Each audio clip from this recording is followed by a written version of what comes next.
And so it looks like you're it today, David. Have you been? How's the guiding been for you?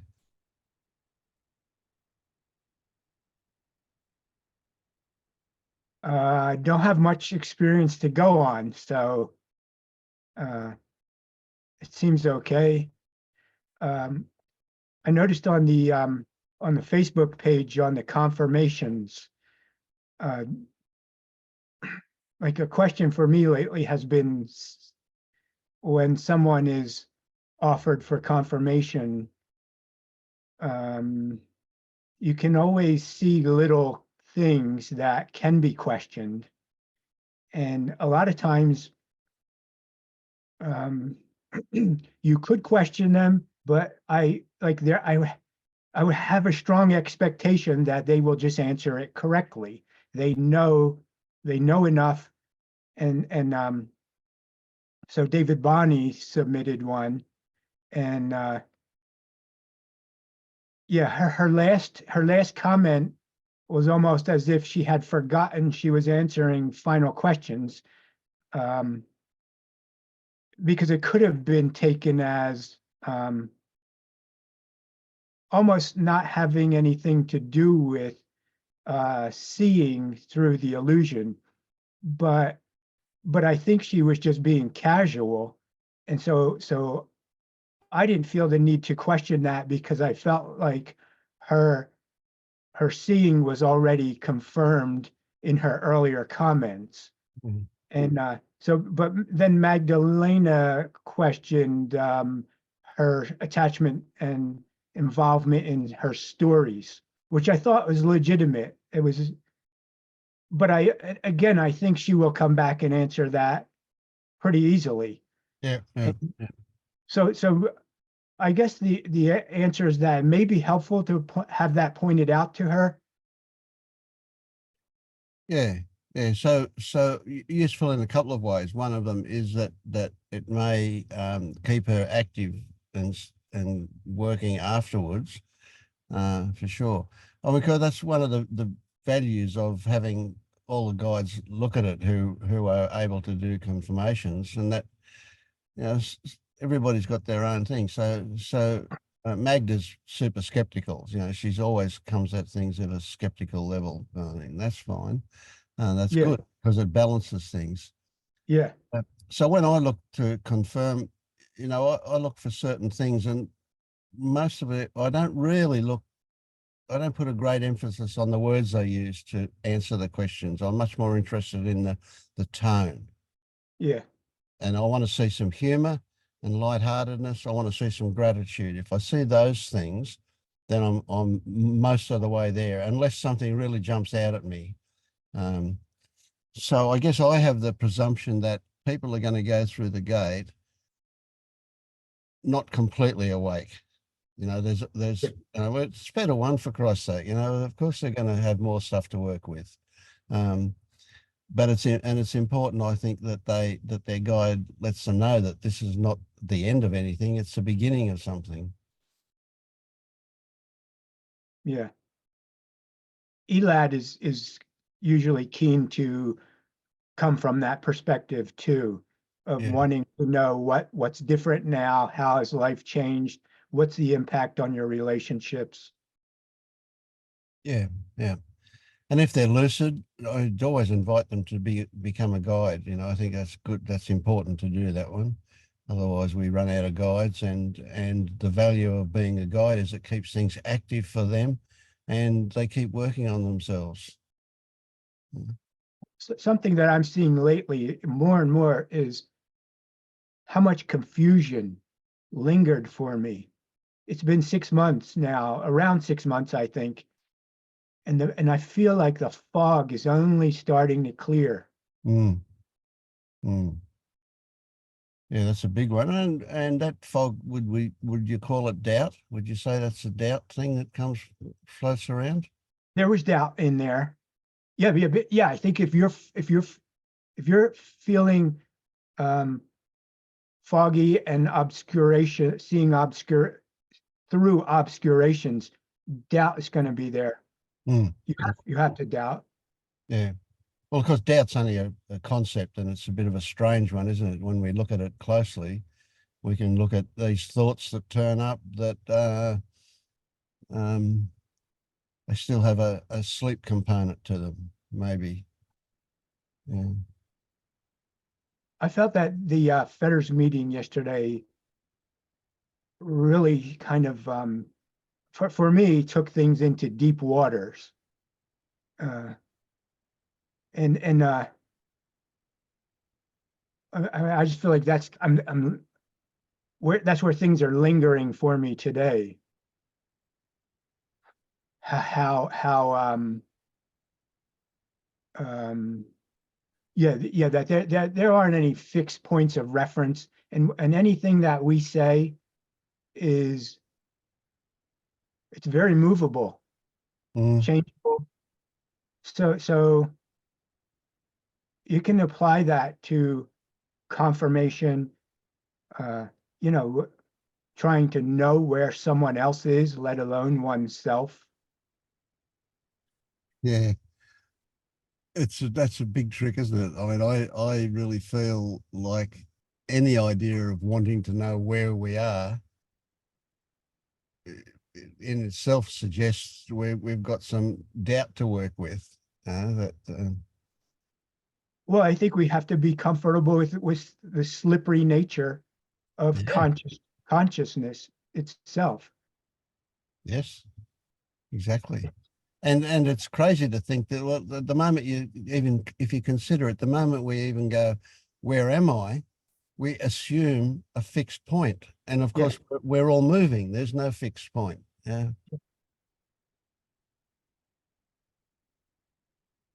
But isn't it good? I mean, that's stuff that comes up, that gives us something to inquire into, something to look at. I think that's great. yeah. To do so, we have to pretend that we have to well, we can do it knowingly, but we sort of pretend that things are stable. Uh, Yes. Yeah. we work from convention and consensus. We just agree to communicate, use Yes. use use a common language, Yep. and do the best we can.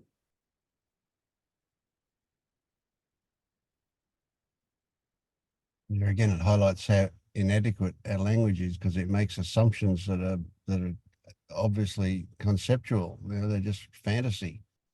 Mm. Yeah, we have to live within that, and we do. Amazingly, we do live within that. Yeah. Yeah, not like we have a choice. Exactly. Yeah. Yeah, I don't have to tell you because I can imagine that you are already doing it, and that is just use your intuition when you're confirming. I mean, get it wrong. So what? Everybody is going to get it wrong. All right. Yeah. It's the nature of just the amazing variations in people that come through the gate, and every one of them is unique. So wow. And here we are trying to pin them down to 5 questions of the same. Yeah. And from time to time, ideas come up about better questions, but I don't know. I don't know that it matters that much. Yeah, If it were me running the show, I would say let's dispense with the final questions and just um, have a bit of a read of the last 2 pages and see what happens. Yeah. I mean, I've had a couple, 2 that I can think of that when I went to confirm, I had to go back way beyond the final questions. I had to go back 2 pages and read to see, and they were much clearer back there than what they were in the final questions. yeah,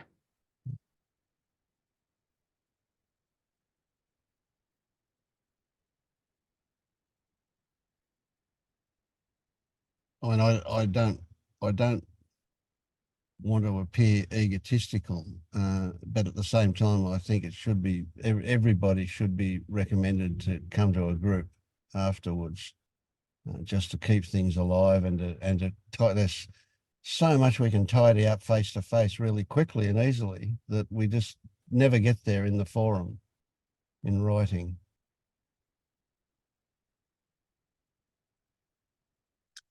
Am I allowed to ask, what is this gateless gate that you were always talking about? Well, it's another concept. It's another story. But there's a certain point when people have seen through the grossest of illusions that there is a self running the show. When somebody has seen through that and clearly grok it, you know, that their body itself is involved in their knowing that it is an illusion, that it only ever existed as a story that we responded to. Once that recognition is there, then that's what we call the gate. And when you get through it, you realize that it doesn't really exist. It's just a reference point, hence the gateless part of it. Mm. So for seekers, there's some point that they're trying to get past. And once they're past it, they turn around and realize that it was a non-existent point. Mm. So some of the markers would be agency, thought identification, Thought control. identification. Yeah, Yeah. identifying with thought. Yeah.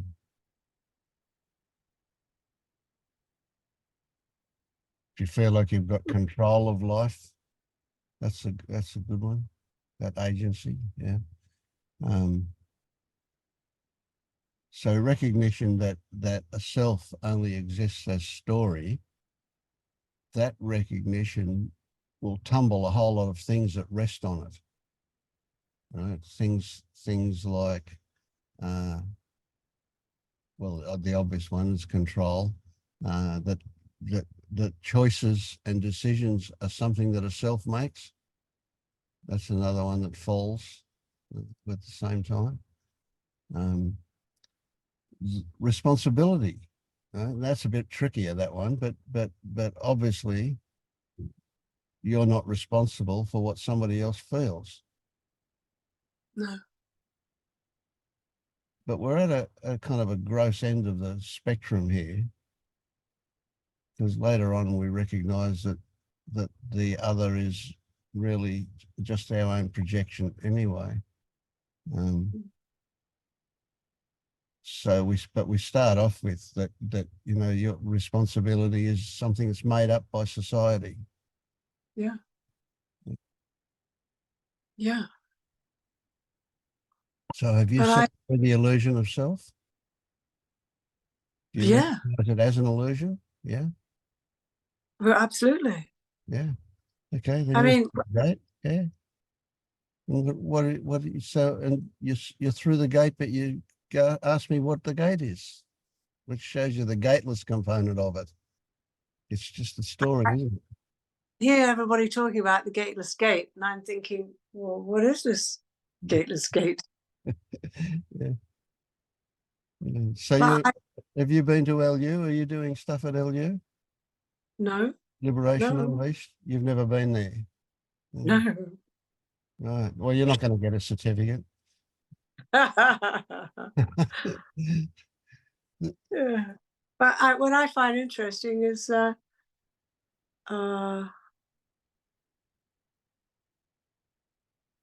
making, I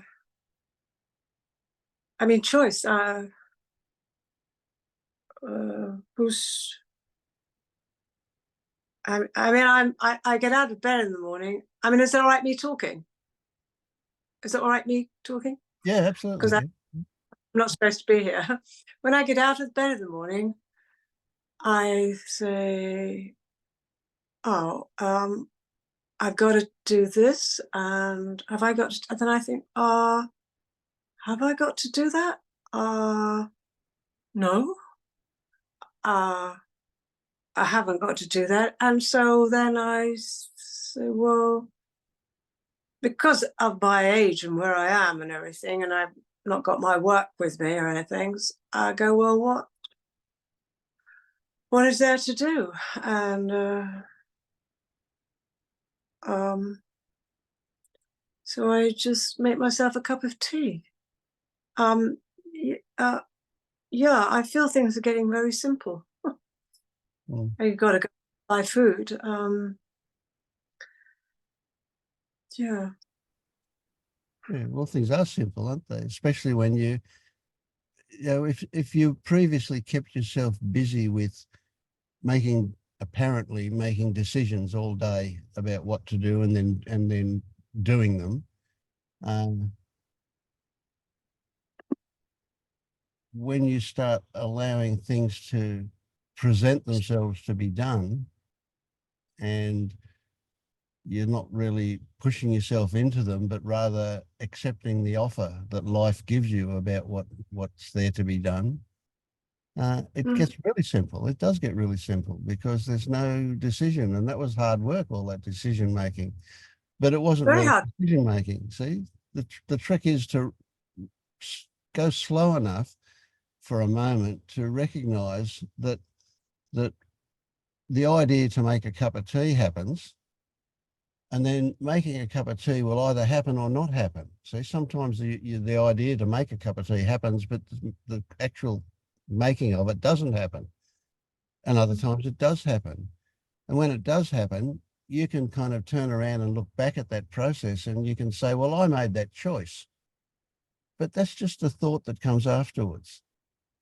The actual happening had not, there was some relationship to the idea, maybe, that I'll have a cup of tea. And you know what? That idea probably came when you saw either the time on the clock, or when you saw a cup on the bench, or when you saw the packet of tea bag, or whatever triggered you to have that idea that I'll have a Yeah. cup of tea. Yeah, and I don't know where these ideas and or thoughts come from. I found it quite interesting that the fact that I am not in my own house. The only house I've got is actually in France. I have everything that's happened here. It could be very inconvenient. I'm waiting for operation that they. Who knows when I'm going to be given a date? Although I'm on the list. It's like, wow, it's fascinating. My heart's not right, but here it is, and it's just it's just an I don't know if there's an opportunity, but it's just like, oh, and then it's I yeah, it's I can hardly speak really, but it's I mean, there's lots of things that are happening in this life here that are just normally I'd go, fuck, this is horrible. What's going on? And I'm just, I am just, I might get the heart done soon. And I've got a partner in France who's lost his memory. He's got dementia, and it's like he phones up and goes, "I've made you a cup of tea. Where are you?" I go, "I'm in London." He goes, "Oh, as long as I know where you are." I go, "Yeah, sorry." It's fascinating. It's like, how did this happen? Yeah, it is fascinating. Yeah. And even when the shitty stuff turns up, it's still fascinating. Well, there's plenty of stuff turning up, Mm. and it's like, Yeah, so if you can see that shitty stuff turning up as an opportunity that life is presented for you to investigate and just see the reality of what's actually going on, it's a brilliant spot to be in. It's just fantastic. Yeah. well, Yvonne, I would recommend you go to LU and sign up and get a guide, and you'll pretty quickly go through the gate, I would say. Let them know about your experience, so that it's not for the certificate, but rather because once you're through, then you can become a guide. And I reckon that you guiding other people would be a really, really good thing. There's lots of information over there about how to do that. and it would be just good stuff, and it would keep you busy. It'd be a couple of hours a day that you could put into that kind of stuff if you wanted to, helping Yeah. other people see through the illusion. It's a great, very, very rewarding thing to do, and really Yeah. your own deepening. Yeah. Yeah. But I mean, how do you join LU? Or you just go to liberationunleashed.com and just register there, and wait until a guide turns up to take you. And then if you tell them that you've already had an awakening experience, then they'll put it into context, ask you a few questions, and away you go. But the opportunity to guide is a really big thing there, you know.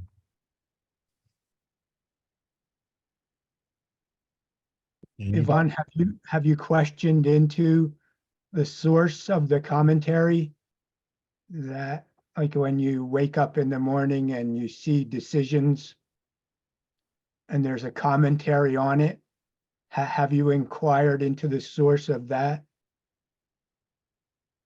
I'm not sure if I've inquired into the commentary.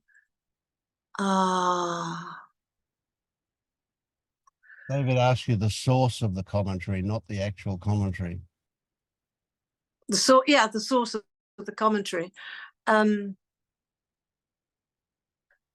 I mean, the source is, I would imagine the sources are kind of habitual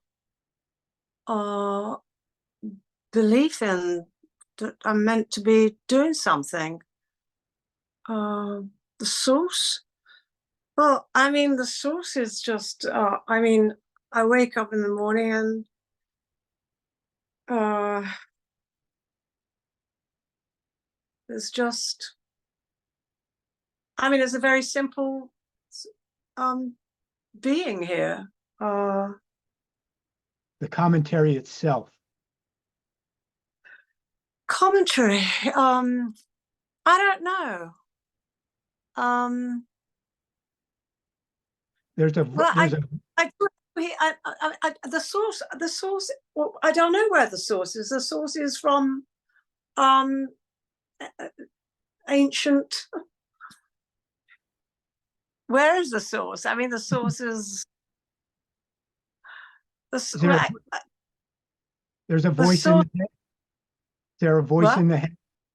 Is there a voice in the head? Yeah. I constantly hear this voice in the head, and then I don't actually believe it. I just don't believe it. I don't.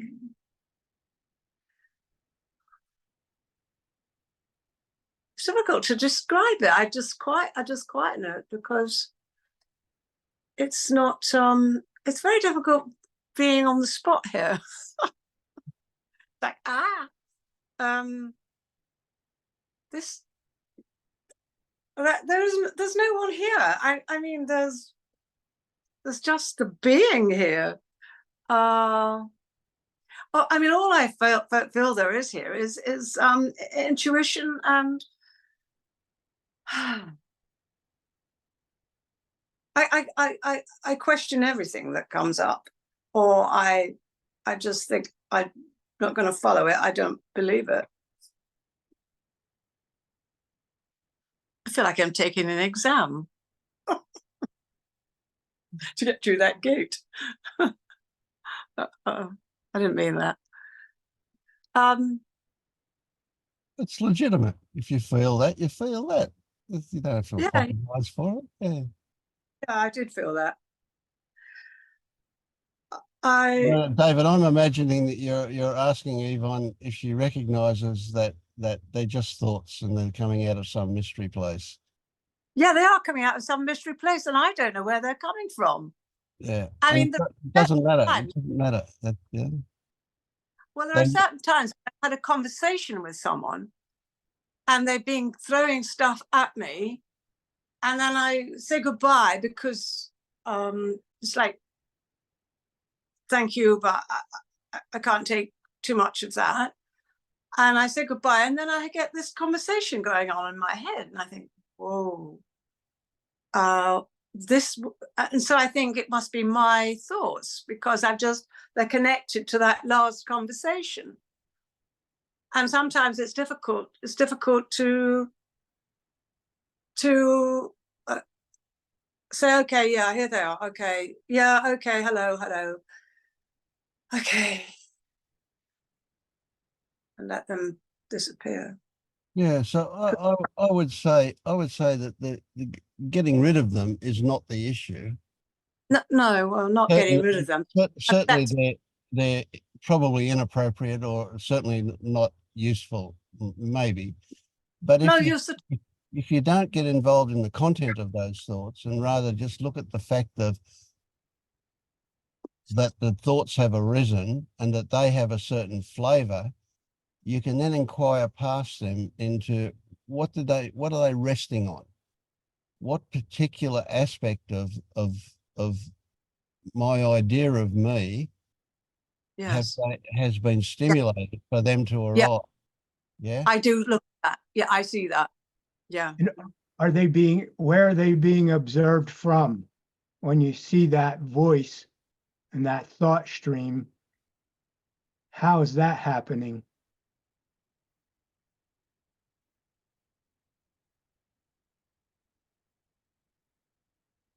It's being observed from a kind of intelligence that's within me.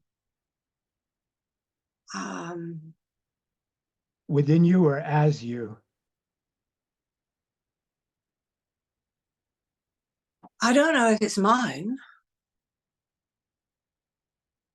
So what describe that intelligence that you just mentioned? What are you calling intelligence? Well, there's an intelligence here that's also out here. It's just. Well, now you're making things up. How do you know there's intelligence out there? Well, sometimes once I'm meditating, I feel there's this a kind of a spiritual being that's almost palpable, and it's in me and I'm in it. There's a certain intelligence around here. I don't know. Am I in woo-woo land? You could be. You're on the edge of it, but I don't know whether you are or not. You know, certainly what you feel is what you feel. How do you describe that? That's where it gets a bit tricky. See, so you get this certain feeling, and you're describing it as that spiritual soup that you might be involved in, kind of thing. And so that's your description, but it doesn't make it real as that. But it might be, it might not be. We don't know. So there's a mystery, you see. I'm having to use words, obviously, to this, but sometimes I'm talking to someone. It's happened quite a lot. I'm talking to someone, and then I see something is going to happen to them, and I couldn't see that unless they knew that as well. And it's something that's going to happen to them that belongs to them, and they go off and it happens to them. What's that called? I see that. So what? Premonition? Yeah, I get a lot of that. And so your relationship to that is important for this stuff, right? So of course there is so much mystery around everything that we just simply cannot know. Our human mind is too puny to comprehend what's actually going on in the absolute, right? So we don't know. This may be something over there or maybe not, right? But that premonition that you have about that person, right? You've seen it, that it actually does happen sometimes, but I bet you it also doesn't happen sometimes. So we don't, you know, if that assumption is right, and of course a lot of the times you will never know, because you'll never know that person again. You'll never meet them to find out whether it happened or not. But Well, it happened enough times yes, to for sure. Yeah, yeah. So it is what it is, what it is. And the moment you try and describe it, it gets Or- really tricky, really, really. or claim it. Yes, or claim it. Yes. it's not mine. It's not Yes. mine anymore. You know, compassion is not mine. I feel compassion, but it's not mine. Yes. Yeah. I love, but it's not mine. Mm. As long as you don't therefore say, because it's not mine, it belongs to something else. No, it doesn't belong Yeah, to no one more than it belongs to me. absolutely. It's just there, whatever it is. Yeah. Like it's like love, but no more belongs to me than it belongs to you. It's just, Yep. it's like an energy, and I don't know. I don't know what I'm trying. Well, I don't know. Yeah. So that would be why it would be good to be in a dialogue, and part of the process would be developing a radar for when mental overlay is coming in. Like Vince said, description, claiming. Yeah, the mind is always going to want to describe. Yeah. Can't actually be described, but you can see it happening as it's happening and learn Yeah. to recognize. Yeah. I feel like I'm not quite intellectual enough to describe what maybe I haven't got the words to describe. I mean, I don't know. I don't know anything. It doesn't require description. You can feel something that has a flavor about it that you can't possibly describe to somebody else, and they can't No. understand it. They won't even get close to it unless they've experienced something the same. And how would they know it's the same? You know, so it's an impossibility anyway. Yeah, yeah. Yeah. So it's stepping outside of it, of the experience, and noticing it as an experience rather than living out the content of that thing. That's the valuable thing, and being able to do that. And what I guess what we're about with that seeing through the illusion of a self is, do we ascribe ownership of anything to anything? You know, so some people will stop ascribing ownership to a self, but they'll start ascribing ownership to consciousness or awareness. That's one of the big traps in the non-duality scene. So they're still identifying, you know, or some people will identify with whatever comes up, because they don't feel safe unless they're identifying. So identification is all about armor. It's all about protecting something that's really only a story, but it seems real. So in the beginning, we're looking it's always all about identification from one perspective. Well, yeah. Well, as soon as you look in the mirror, you identify. A question that it brings to mind for me, and I'd be interested in hearing everyone's perspective on it, is that when you embark on this, I mean, if you can say that there's a point where you embark, no, but you're jumping down a rabbit hole. And do any of you have a sense that rabbit hole is bottomless, and that you're not at any fixed point? So is it ongoing for you, the descent into that Bottom. rabbit? There's no end to it. It's bottomless. Is it your experience that it's continuing, that you're continuing down that rabbit hole? I don't know that I'd call it a rabbit hole, but the rabbit hole would be unbinding of identity. Yeah, that's a slow process, unbinding of identity. I know I am, because I used to have the need to say what I can do and to mention qualifications. You'd be meeting someone and then I'd have the need to describe this person here and what they've done and what they can do. And I don't need that anymore. I don't need to. Sometimes it happens. I might mention it, or I'm a maker of something. But most of the time, I don't need identity anymore. I get one question I have is, do some people get comfortable where they are? Like if the first fetter brings such a degree of relief, then they stop looking and they stabilize maybe, and you remain there. Your insight doesn't deepen,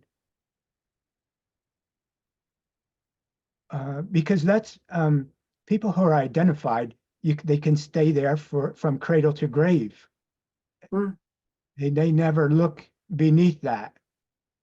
Yeah. So I wonder what everyone's ongoing experience is. Does anyone experience a leveling off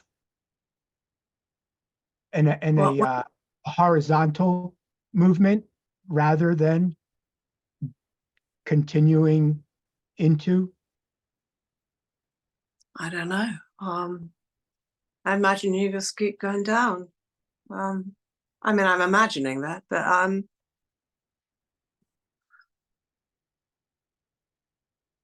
think things slow down. My experience has been things slow down. And of course, now I'm pulling on memory, so I'm constructing a story again. But after, I think I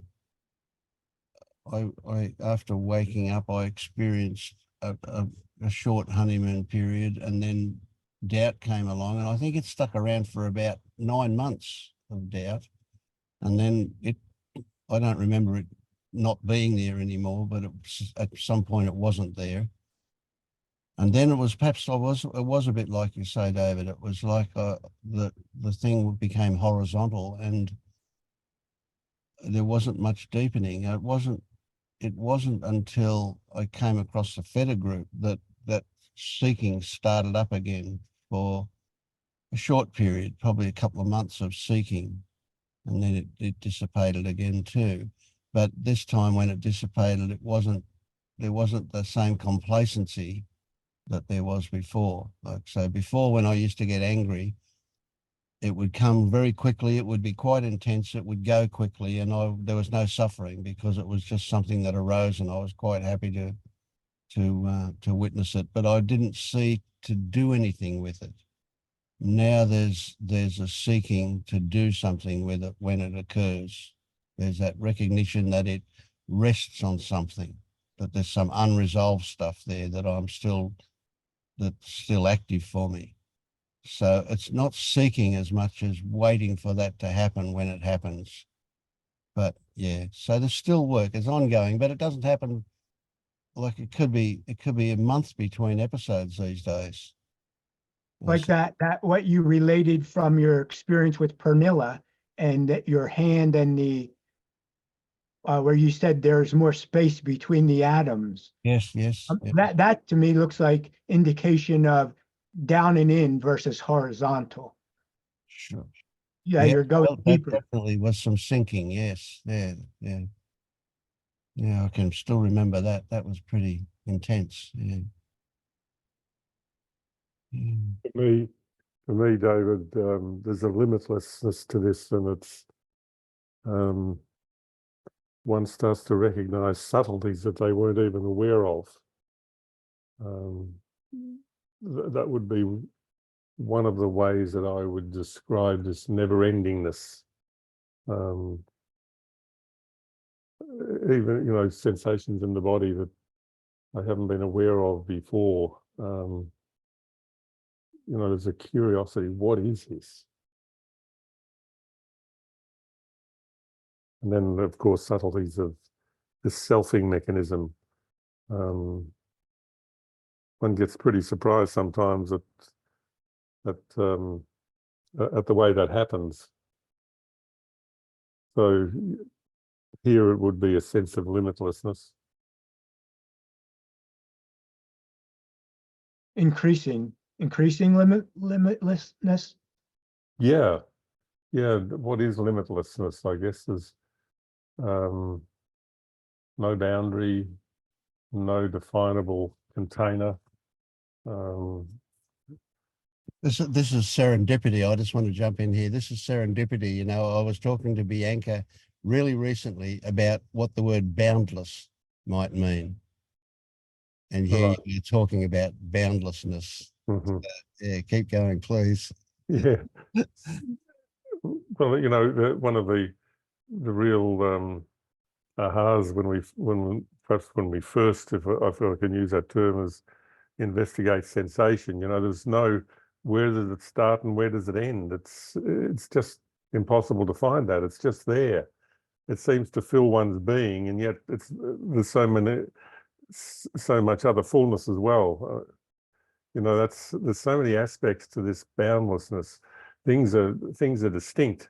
We can distinguish the cry of a baby from the chirp of a bird, but yet there's no boundary between them. That's another aspect of boundlessness, perhaps.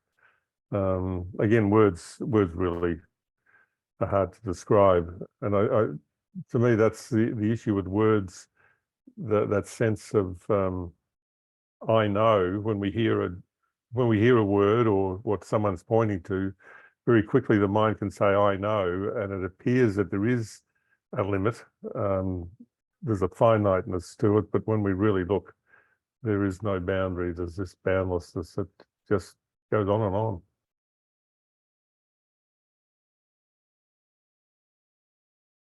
Is that your experience, David? Oh, certainly there's no horizontal. I'm not near that. Yeah, things are just day by day opening.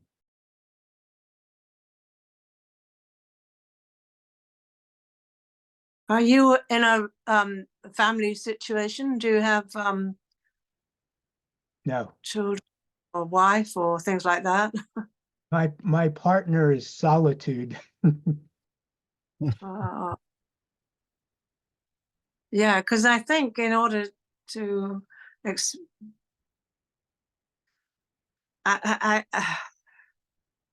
I think it makes it more tricky when you're with family and having to relate to people from where they're coming from all the time. If my partner was solitude, I think I'd be able to go deeper, because I keep having to come back up to relate. So yeah, I feel like I'm I don't know if I'm in the same book as you lot, or on the same page, but especially when I described intelligence, and you were saying,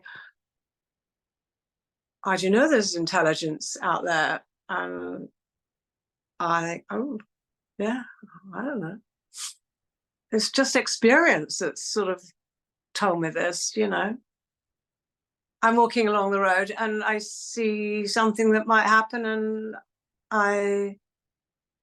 it's like I know something, and then I managed to avoid it, and I see that I was right, that I just avoided it. I can't describe it, but I guess I don't know. I don't know what I'm talking about. But thank you for talking with me. That's a good sign when you say you don't know what I'm talking about. Oh, hello, I didn't know you were there. See, I haven't got a big screen. Okay. No, of course I don't know what I'm talking about. Yvonne, if you turn your phone sideways, you'll get a bigger picture of things. Oh yeah, I'm not very technical. You've got I your don't phone think. horizontal. It's not. It's still vertical. Yeah, I know. I don't know how to do that on this. I Turn do your- normally. Turn your phone sideways. That's it. Leave It it. there. won't work. Well, you're on your side. Oh, okay. So there's something funny. Okay. For my phone, I need to swipe. Swipe. Swipe which way? Put your finger on the screen and this says drag. Well, I've got you all here now. But Okay. I haven't got it sideways. Yeah, it should readjust it. When you put it sideways, it should turn the picture up, but it's not. Well, for there's some something wrong with reason. my phone. I think I'm just from the wrong planet. Yeah, no, I'm that's right. There is I'm not- a button somewhere. Let me think. Is it an iPhone or a Samsung? It's an iPhone. An iPhone, yeah, okay. Normally, there's a little square at the end on the right-hand side of the bottom, which I press and it goes sideways, but it doesn't do that here. So Okay, yeah. All right, it's just the way it interacts with Zoom, perhaps. Yeah. I could see more of you, and there we go. Yeah, I know nothing. Mm. Mm. So, Paul, what's your experience of Boundless? It's boundless. I love there's no mincing of words there. Well, I mean, I was listening to Alan, and it's like, yeah, that's it. Yeah. So I don't want to be repetitive about it. And as far as there being up or down or left or right, you know, Hmm. when you get in descriptions, it's just problematic. It's both and neither really. It's there are subtle, and Alan also said there are more subtle levels of identification, and I think that's what the Feder thing is all about. Is you're really going back to an earlier time when you had just the basis of identification before all the stuff that was added onto it. So in that sense, it's hierarchical, and the Feders, as they first appeared, were supposed to be like hierarchical.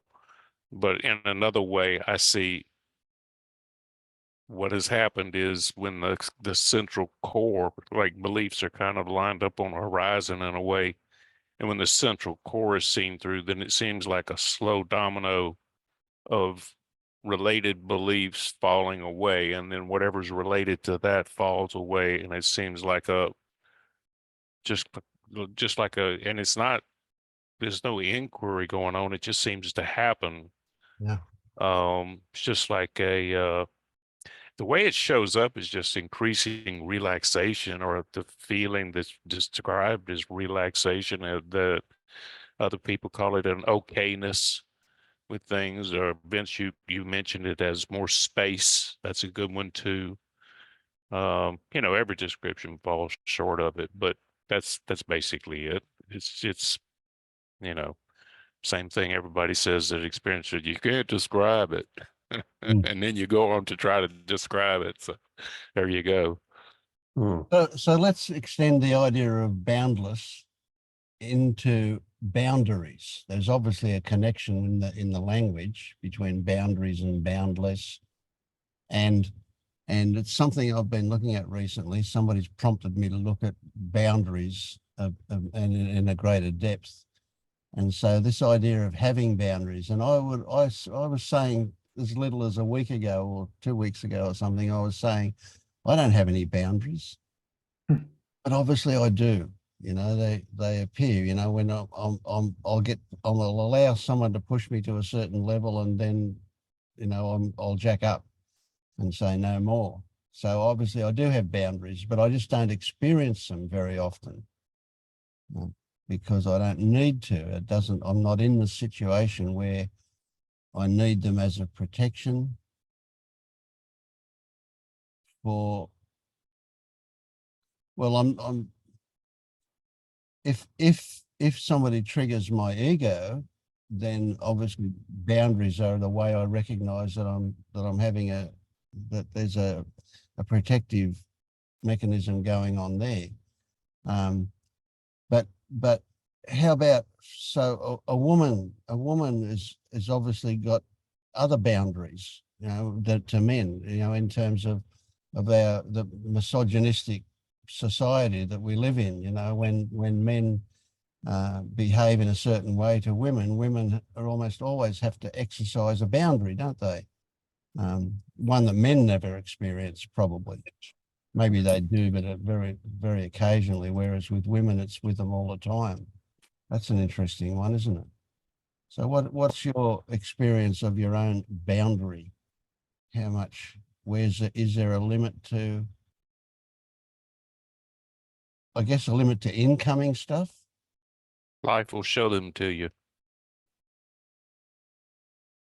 Yeah. If- I don't, to- I don't, Go ahead. Go ahead. That's it. Life, if you have them, they'll show up.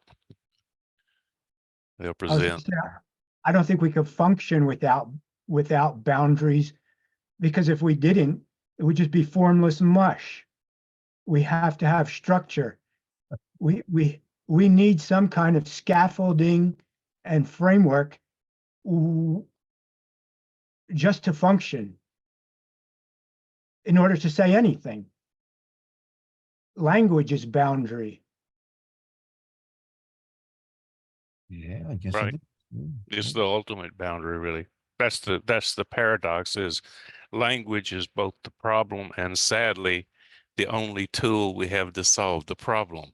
Yeah. It's the ultimate paradox, or you're right, it is the ultimate boundary. And that's what, when you're using the tool, which is the problem, to solve the problem, I think that's what, this is so simple, but it hides in complexity because of that problem, the problem of language. So, you know, the mind looks for complexity in a sense, and this is so simple. The first word you say to try to get at this, in a way, you've made it more complicated. And it's paradoxical. That's my favorite word. Well, we also do a lot within disciplines, like we create beauty in form because it pleases us. And those, we work within boundaries.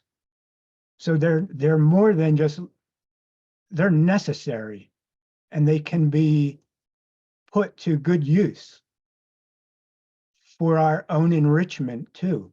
Yeah, they make life so much richer. Where would we be without boundaries? There wouldn't be anything. And what creates the boundary?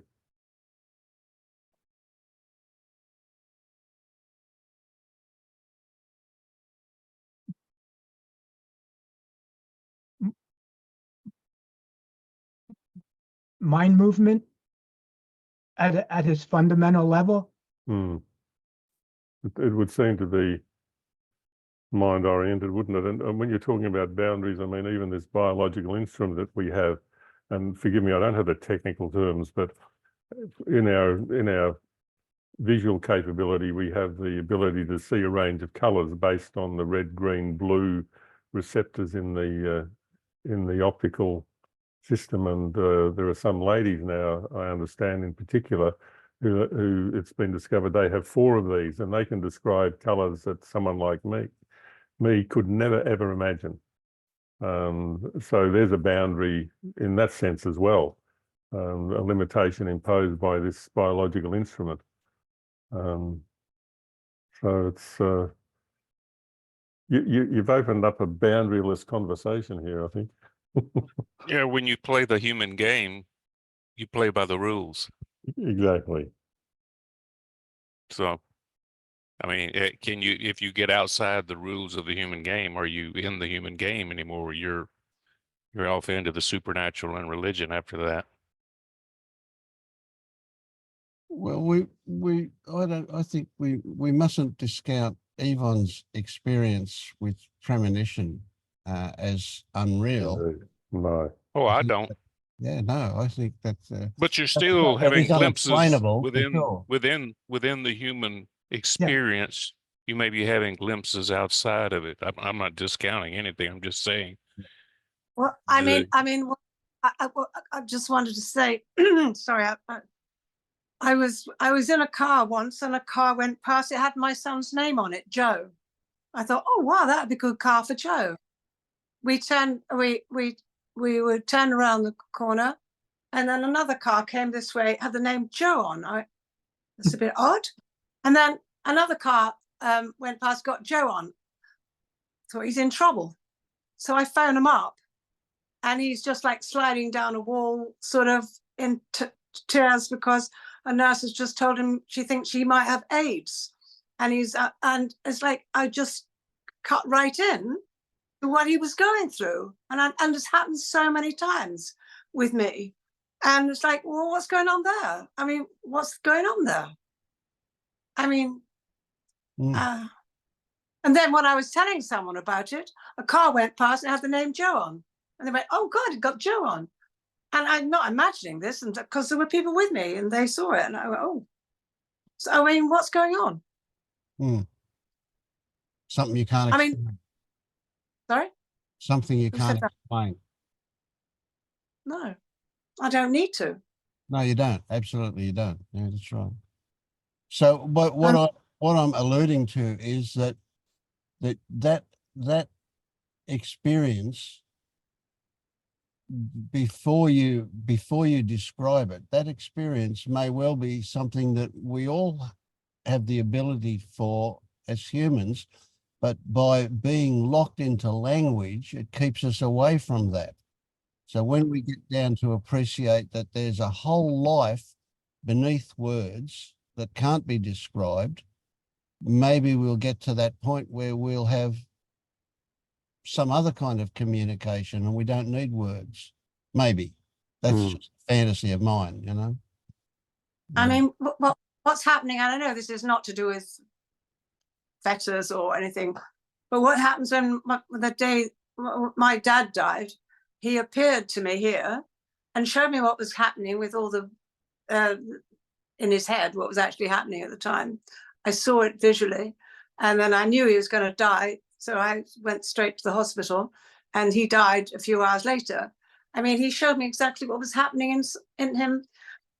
You know, I can't not.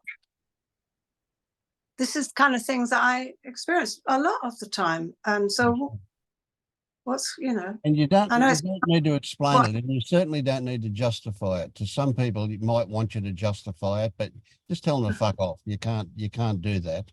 Right? Vince, do you need to stop the recording and start again? Well, I was thinking I'd just keep it going today, given that we weren't really All right. into guiding stuff, and we were Anyway, into other stuff. Yeah. So it's got nothing to do with what you're all talking about, but in a sense, it's, yeah. Well, it has got something to do with what we're talking about, and that is that it just shows you the incredible complexity and depth of the mystery that we can't understand. Yeah, It's there in experience. Yeah. And that's just a small part of what Mm. things Absolutely. going on. Yeah. Yeah. Uh, So just coming back to boundaries again, you know, from a point of experience, I would say that I imagine I don't have any boundaries, but that I discover I do have in experience from time to time. So part of me says a boundary is a predetermined fixed limit, and I don't feel like I have any of them, but then I do discover I do have limits occasionally, very occasionally, but they're there. I find interesting boundaries as when I'm sitting in a hospital waiting room and some very weird, strange person comes and sits right next to me. And I just think, oh, and then I say things like, oh, well, we're all one. And I think, I don't want to be one with that person. And I love that. and Thank you, I- Eve. That's great. and I'm trying to act normal and communicate. Yeah. And I'm like talking myself down all the time. Calm down. Yeah, calm down, calm down.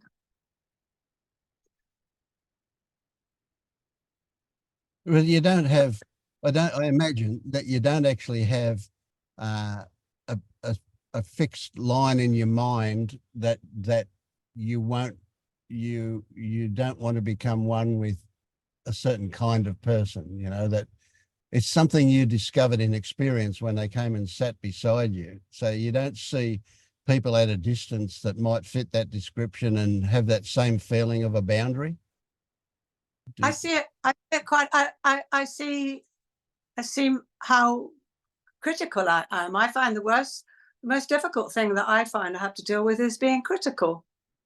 Is looking at someone and being critical. So here's a trick. Here's the thing. Here's an important one. When you find yourself being critical, the natural inclination is to say, no, don't be critical, right? But that's a waste of an opportunity, right? When you find yourself being critical, there's a reason why you're finding yourself being critical. There's a reason why that particular flavor has turned up in your life. And looking at what might have triggered that and where it actually goes back to, that's where the opportunity is.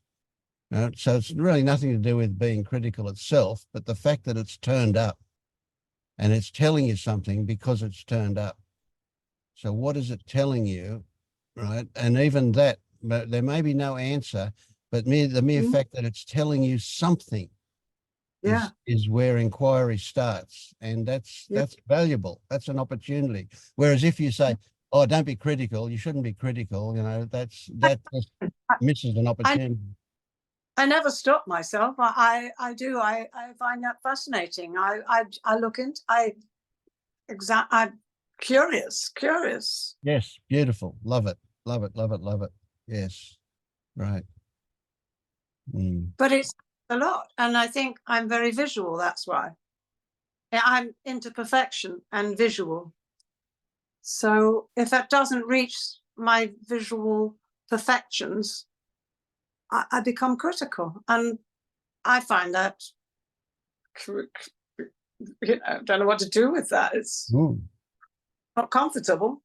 Yep, sure, yeah. But curiosity is the key, and somewhere in there's likely to be humor as well.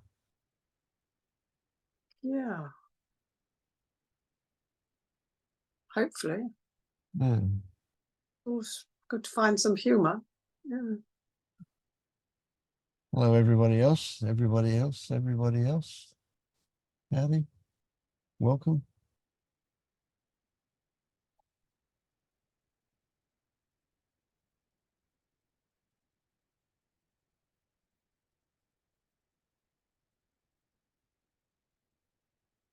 Nice thought. Yes, go for it. Absolutely.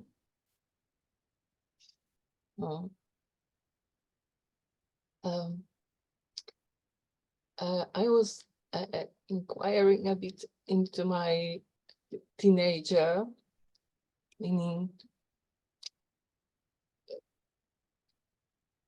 there was when I was very shy, very socially awkward, and there was a lot of shame, and it's a part that I feel I closed off. Just I don't want to look there anymore. And so glad I'm not a teenager anymore. It was awful. But now I'm willing to look into it, because it seems it plays a part today also,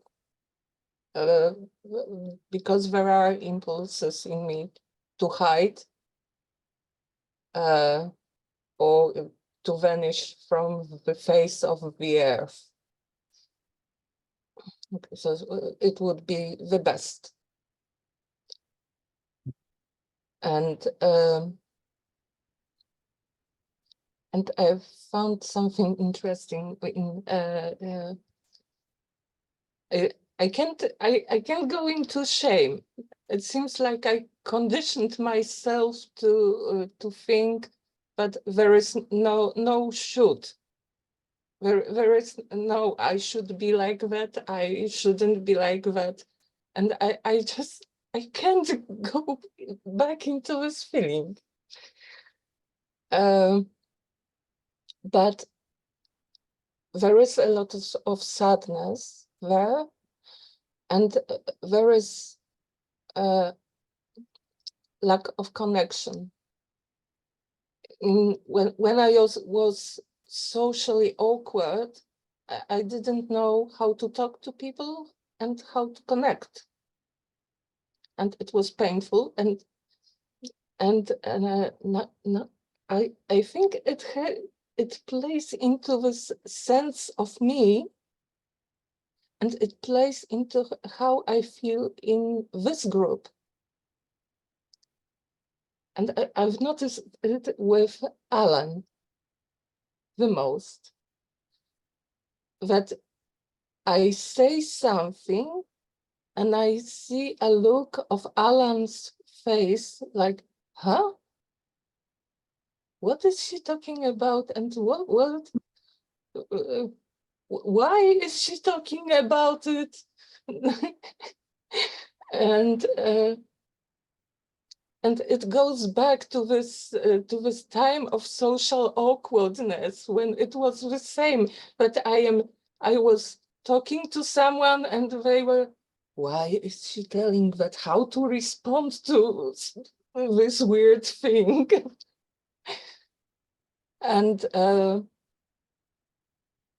this sense of me was that there is something that inside me that can't connect. It's impossible. It's so like behind the glass wall.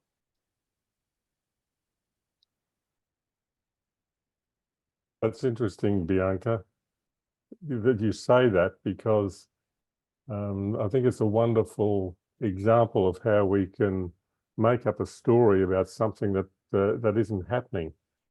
Because my sense as I listen to you is I find the depths that I'm deeply curious about, rather than saying, what is she talking about? So to me, it's a wonderful example. Yes, I know it's, I just noticed there is this feeling arising in me. Mm-hmm. Yeah, this, oh, he doesn't understand, but yeah. You may be I understand. misinterpreting the fact that your English is, it's sometimes it's a little difficult to decipher what you're saying. It's not the content of what you're saying. Is you may be seeing someone have a puzzled look as to what did she just say, not a question of why are you bringing this up, or does this make any sense? Because I can tell you, I have to listen very closely to you to fully get what you're saying, and I agree with Alan. I mean, I hear things from you that do show a depth, but I think maybe you may be misinterpreting the problem with language with substance more than that's my impression of what's going on. But isn't it a wonderful example of how quickly stories will formulate in our mind that are totally fictitious? Projection. Yeah, but see what Paul said. I go along that. There are times when I have to really concentrate to try and work out what you're saying, right? And it's not about the content of what you're saying. It's about the intent to understand, right? Because you do come from things from a fairly unique angle sometimes that most people don't, and so it's not I don't know if it's uncomfortable, but it takes a bit of inquiry to get what it is that you're meaning. So what I'm saying here is you at an intuitive level, which is also another interesting subject, and at an intuitive level, you are picking up on something. You're just interpreting it the wrong way, maybe. So I don't want to discount the fact that you're picking up something that because we want to enhance that subtlety of perception that you've got, not kill it, you know. But just be careful about what you say it means, because that's where you make up things.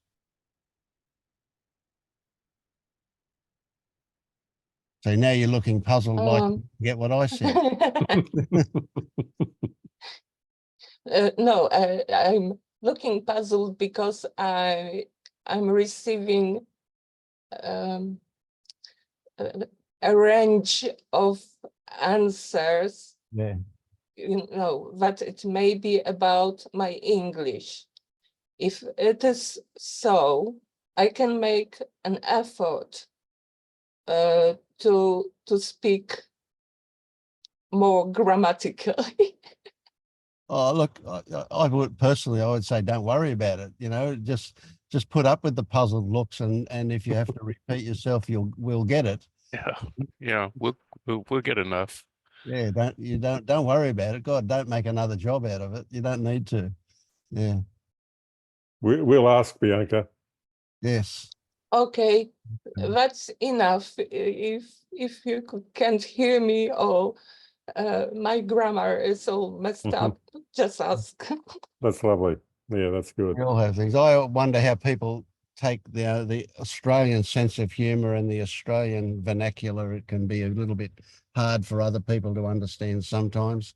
It's like those bloody Irish. I can't understand a word they're saying half the time.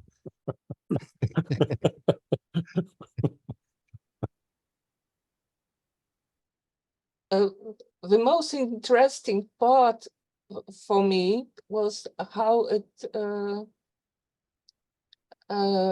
how all of it forms in the sense of me, something disconnected. You lost me again on that one. But now tell me more about that disconnection, that disconnected something.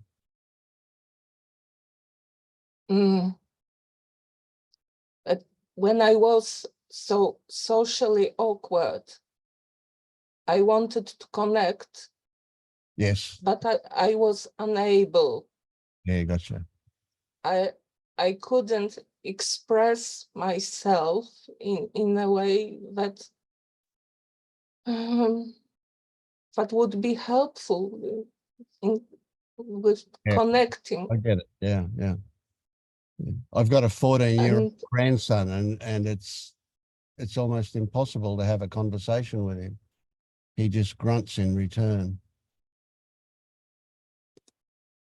And in the end, there was resignation. Yes, give up. Yeah. Yes, I gave up. That there is this part that can be expressed. It's just impossible. And this part is me. Ah, okay. This is this sense of me, something inside that can't be expressed by any means. Well, when I'm looking at it, it seems to me that this sense of me is made of many different things. It's not like one thing that I will point to it and say, oh, this is where the sense of me came from. So it's just one of these things happenings. Whatever.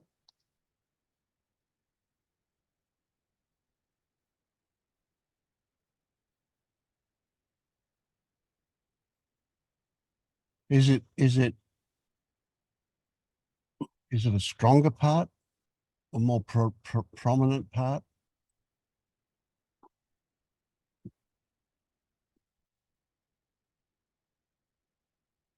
It is right now. Yes, yeah.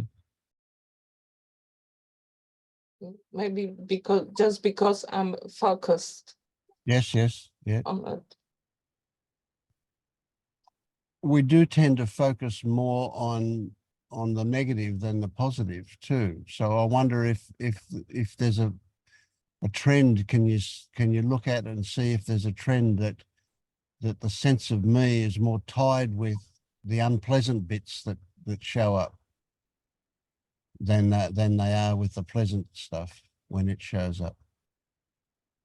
I wouldn't say that even the feeling of the spot that can be expressed, Yeah. that is this unpleasant. It can be also pleasant. Okay. It feels like something heavy and stable. Mm. Oh, okay. So the pleasantness is what, the familiarity with it?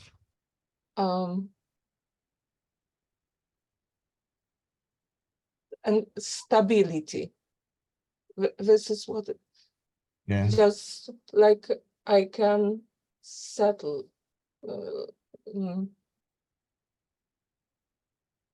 Like something that makes me grounded. Yes. I know where I stand. Right.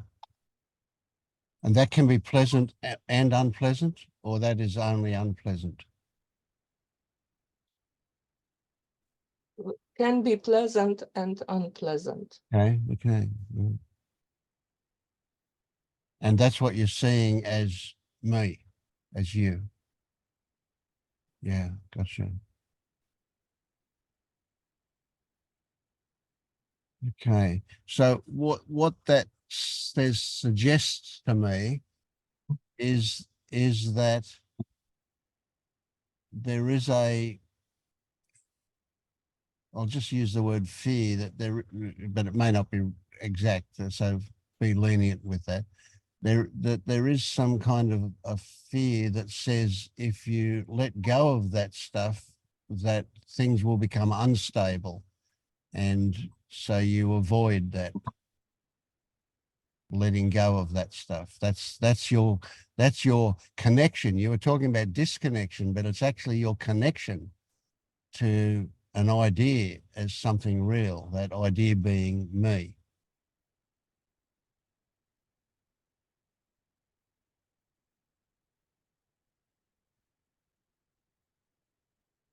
It doesn't even feel that it would be possible Okay. to let go of this thing. Mm-hmm. Mm. No. Yeah. Okay. I get it. So it's almost an unbreakable bond, that you can't let go of that. Or like there was David's description, without boundaries, we just become mush.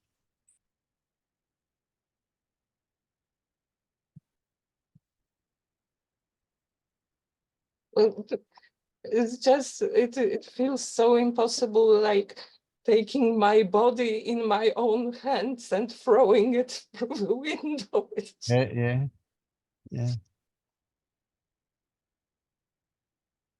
And that solidness that you feel with that, where that connection is, that's okay. That solidness is there, and that's solid as a way of keeping you away from letting go of it. But even though it doesn't feel like it's possible for that connection to break, it certainly is. It is possible, and it's very likely that it will happen. But at the moment, it doesn't even appear like a possibility. And that's fine. That's fine. Yeah? That's telling you something. That's telling me something. What doesn't matter. What it's telling you doesn't really matter at the moment. Just being aware that there's something there is as much of the poking the bear that we need to do at the moment. Yeah. What are your thoughts about that, Alan?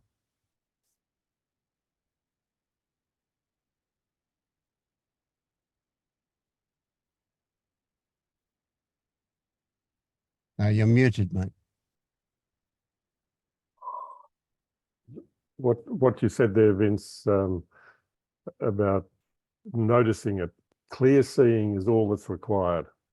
When we see something like that clearly, really clearly, it takes care of itself. We don't have to do anything. So even though that it seems impossible for it to fall away, Bianca, just that clear seeing, sometimes it is again and again. That's all that's needed. Suddenly something, we realize something. Those little realizations are what causes us to break through those illusions. Does that make sense? These things happen at their own pace, absolutely. So there's no point in pushing, but in fact, it's counterproductive to push. Yeah. Just allow it. Just allow it. Yeah. What do you reckon, Paul?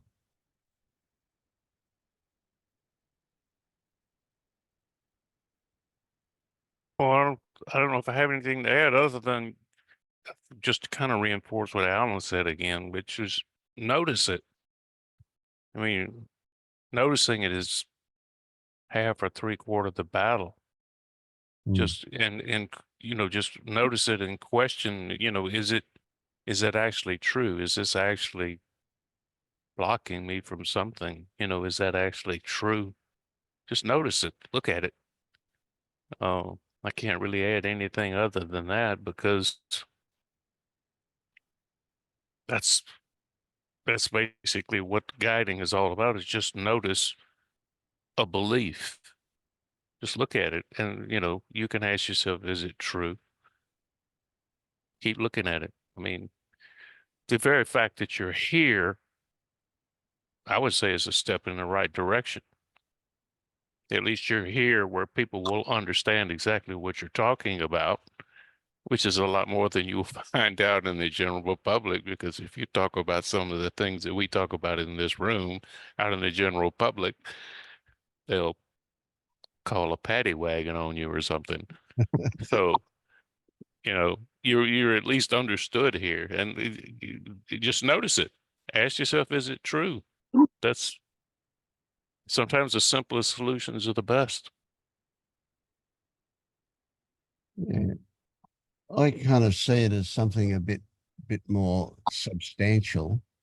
I mean, I really liked your metaphor of the teenager being the one where this stuff is most active, that teenager in you. And we all have experiences with teenagers, and they live in a pretty uncomfortable world, most of them. I'm generalizing, of course, but teenagers all feel misunderstood, all feel like the world's against them. They all feel these things, and that's what it's like being a teenager. So in a sense, it's a great metaphor, because teenagers grow up. Yeah, I think I loved what Mark Twain once said. He said, "When I was 12, I thought my father was the biggest idiot on earth, and by the time I got to be 18, I was absolutely amazed at how much stuff he'd learned." So teenagers grow up. So that's a good one from that perspective. I like that. Yeah.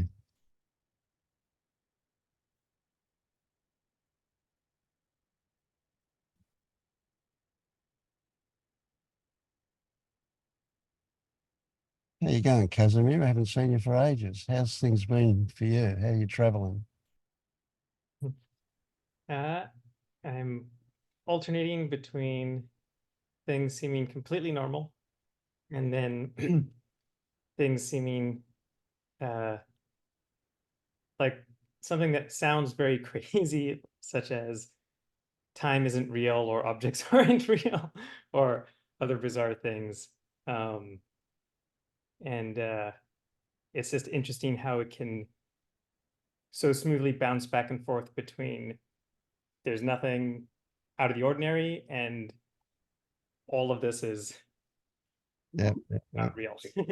Well, I'd love you to have an experiment and swap your descriptions of those things around so that that so-called normal world is really the bizarre one, and that other stuff that you're experiencing is actually the normal. Well, it's not the normal. It's the more, I don't know how to put it. More real is might be a better way to put it, but not. You know what I mean? Yeah. Yeah, there's I'm not very good at describing it. There's a sense that that is the more real, or I'm using the same word to mean different things, but the more true or correct. Yeah. Gotcha. Yeah. But at the same time, when attention is not finding that, there's no way to force it into focus. And it's interesting that even though there are memories of what it should be like and concepts of what it was like, that's useless. Either attention finds it or it doesn't. Yeah. So here's an interesting analogy, right? Most of the day you go through life and you're totally unaware of your right foot. It just does what it does, okay? But when your attention goes to it, the focus goes to it, you're totally aware of it. Now, we can say from a relative perspective at an idealistic level that your right foot does not exist if you're not aware of it. And from a certain perspective, it doesn't. But from an absolute perspective, there's something that's always there, isn't it? Even if you're not focused on it. Right? Yeah. So this other stuff, is it always there, even though you're not focused on it? Yeah, it's clear that it never goes anywhere. Like it's not like it comes in and out. It's just it's all about your focus, isn't it? Yeah. right. So the fact that you're not focused on it sometimes, do you make up stories about that? Yeah. I mean, And depends then what you mean by that. We'll put them in the chapter under doubt. Yes. Yeah. Yeah, And I all think of a sudden we've got a slightly different perspective on it, eh? I see that's already, I imagine that's what just happened for you, that shift in perspective means, yeah, and because I saw you smile, you know, that bit of humor that comes along says, oh yes, I recognize that as just a stupid thought. Yeah, thoughts have become or are becoming less not less true. Truth isn't really applicable, less meaningful. Although thoughts are still the most slippery in that sort of visual field seems oftentimes the clearest of it's just kind of appearing, you know, not to anyone or to anything. I can conceptually extrapolate from that the same is happening with thoughts, but bringing that into focus in the experiential way that it is with the visual field, that hasn't really clicked, or maybe just need to sink in more. If you know what I mean. So are there expectations there about what it should look like? I mean, you do have experiences of it, don't you? Glimpses. Yeah. There definitely are expectations. I think the expectations are less about what it should look like and more that it at some point should be different from how it is now. Yeah. So even if that's just more present. Yeah. That kind of difference. Yeah. I get it. And okay, so two things come to mind. One thing is that rests on something, so there's a reason, right? So the idea that it should be different is triggered by something, and that's something you might call a dissatisfaction. with, Mhm. with what is here now. Right? So when you're experiencing something that's, say, not pleasant, that might be a bit more extreme, then you recognize that that's caused by a story that's going on in your head, but at the same time, hanging off that story is another story that says, no, it shouldn't be like this. I shouldn't be in this place. It should be different. Yeah. Yeah. Yeah. Yeah, that's a good observation. But then you get sucked into that story instead of stepping back from that story and seeing it as just another ludicrous thought. You kind of go, yeah. That means that I'm not as awake as I should be, or something. Right. Then you start engaging with thoughts with other thoughts, and that's Yeah, a around the go. no-win. That's right. Exactly. Yeah. Yeah. And Yeah. when you can step outside of it and see that, well, it just becomes humorous, doesn't it? It just becomes, it's crazy that it goes on like that. Yeah. Yeah, and I think that that habit or that movement of attention to sort of step out off of thoughts and just into this, that's becoming more habitual, but it definitely is not default So or strong. it might be worth you shifting your focus. It's like it'll mean taking a couple of steps backwards to see it at a bigger perspective, and shift your focus into what is this sense of dissatisfaction. Right? And pretty quickly that'll hollow out as well, just by looking at it. Right? So when we can get consumed by the idea that we're having these thoughts that are inappropriate, not they're maladaptive thoughts, or they're not useful, or whatever, we can get consumed with that and go, well, it'd be better if they weren't here. But if we recognize that they are here because something triggered them, that's something, it might be that sense of dissatisfaction. So it's a bit circular, because the sense of dissatisfaction comes because you're having the thoughts, and you're having the thoughts because of a sense of dissatisfaction. See what I mean, being circular? So Yeah, but then they we keep can break themselves that, going. where we can break the perpetual nature of that by recognizing that that sense of dissatisfaction is based on some story, some expectation, or hope, or whatever. Yeah. Yeah, it's interesting. It can it's not robust, but there can be sort of glimpses or tastes of how easily that breaks if basically attention, remembering or coming to this, and the fact that past or future or other hypothetical scenarios, I don't want to say aren't real in like a metaphysical sense, it's just subjectively speaking, but aren't here, aren't this. And actually feeling into that, it just like cuts everything, just boom. Like this, right now has no idea what the story is of past or future or me, or like it just doesn't matter. Exactly. Yeah. It's Beautiful. interesting.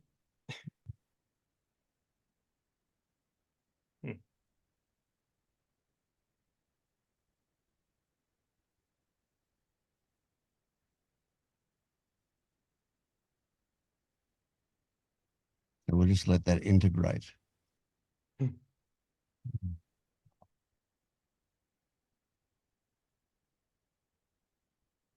I just explore a little bit, going back to what Yvonne was saying about criticalness and judgmental stuff. Very yeah, it's a big one for me. I'm just trying to think of an example. It was when I was driving, I don't know, today, sometime recently, and some young crazy driver in a very, very noisy car was driving, in my estimation, far too fast on a road where there are lots of people about and whatever. And I was thinking, so what is it about that why am I so critical and judgmental under the surface? And I was thinking, oh, well, my family was very judgmental, but I put that aside. Then I thought, so what's that mirroring in me? And I don't think I'm really that reckless. I mean, I've had my moments for sure. But then it occurred to me, and I know I have thought this before, but it came back to me just recently. Is it that, could it be that I'm envious that somebody can just let rip like that? Whereas I feel, I wouldn't dream of doing that kind of thing. Is there some kind of envy there, do we think? Could be. The mere Yeah. fact that you thought that. Sorry? Why did you think that one and not something else entirely different? That to me says, yes, there is some energy there. That came to you, that thought. Right? It may not be a really predominant thing, but it may be as well, you know. But the mere fact that that thought occurred to you says, yes, there's some juice there. Because So- usually in conversations about this kind, you know, here and, you know, so what's that say about you? You know, if you're critical of something in somebody else, it means that's somewhere in you. And I'm not saying there isn't a bit of that somewhere, but it's, I don't think it's a big thing for me. So, you know, turning it round, I was thinking, well, maybe it's because I would like to be more reckless, you know, and just throw caution to the wind and just let rip now and again. I don't know. I mean, it feels that's probably quite likely, but I've never really spoken to anybody about it before, about thinking that. So I was just wondering what anybody else might think about that, whether that's a possibility. So what did you feel when you started speaking, when you let it rip here?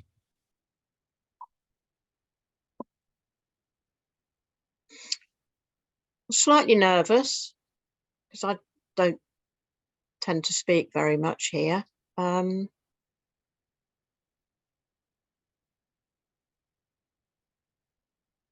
It's slightly risky, but I wouldn't call it reckless. Yeah.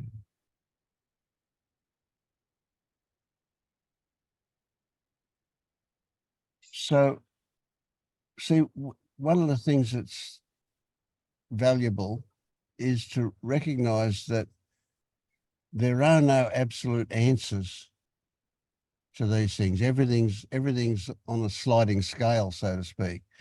And so it may well be that that's part of what's going on for you, or it may well be that it's the whole of what's going on for you. We don't know, and we're probably not actually going to find out in a definitive way.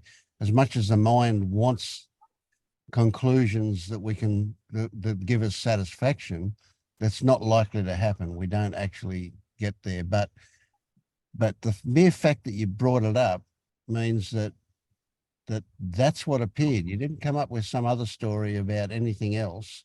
You came up with that one. And that makes me think, yeah, well, it's worth looking at. But looking at it doesn't mean working at it. It just means you contemplate it when you've got a moment of quietness and just see what arises. Be curious. Always be curious, yeah? That if you, and another good kind of technique to apply to things like that is when you say, if you had the thought, for example, with that young Hearn in his car, that's reckless, or that's irresponsible, or whatever word comes to mind for you, right? And then repeat that again and again and again in your head. And then after you've repeated it, say 5 times, ask yourself, whose voice can I hear saying that in?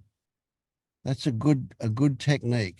And you might well find that you're hearing your mother tell you, don't be reckless.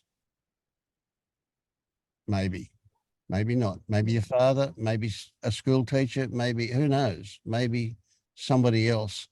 It's not just your own thought voice, but rather it belongs to somebody in your past. Maybe. Worth just looking at. Yeah, there's definitely what the words that come to mind with that sort of thing is always they shouldn't be doing that. So it's this should and shouldn't. Yes. which come up about an awful lot of other things, not necessarily reckless, but things that Yep. I like to think I would never do Yes. because I'm judging something else as not being okay. Yep. And that, of course, leads very quickly into the idea of control. Absolutely. Yeah. No, I just wondered if anybody else had explored that and whether there was anything else I might be missing. My feeling is I mean, I always look to see, so what is it in that's in me I don't want to see? And quite often I come up with it. But if I can't come up with it, envy, bit of resentment. Yeah. And It feels plausible for me, but I am looking at it myself, but I just wondered whether anybody else had got anything to say about that and whether there's anything else I might be missing in that. I could share my experience with that. I just find myself to have double, like not just double, but manifold sort of standards. So sometimes I do. It's like when I'm a driver, all the cyclists are idiots. When I'm a cyclist, all the drivers are idiots. So I just keep changing these hats. So when I'm driving recklessly, sometimes I just think that, well, I have my reasons, I need to. But when I see others do it, I think they're assholes. And so I just keep jumping the seats. It's not like I sometimes like to violate, but I think it's more for me the punishment or responsibility that I'm afraid of. So I think I would be a much more reckless driver if there wasn't a perspective of being punished financially or legally or otherwise. Yeah.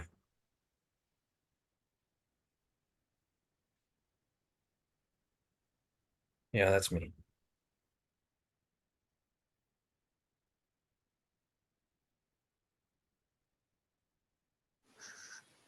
Just wondering, Lindy, if that can be okay as well, because I mean there is just maybe is there something about the body saying, okay, that's dangerous, that's that's like not within the rules that keep us all safe, and so it's like an instant reaction of whatever fear, anger, whatever, of self-preservation or body preservation. And how long does it last for? And that I think that maybe that's important, because if it's just like, oh, he's doing that, and then you can let it go, then maybe that's just a natural reaction that you don't need to worry about too much. But if you're hanging on to it, then yeah, fine, maybe look at it. I don't know how long it lasts, but yeah, I mean, I think that was just an example, really, and that probably doesn't hang around too much, but sort of makes you think, because it kind of jolts you when you hear something really loud as well, and then what's going on in here?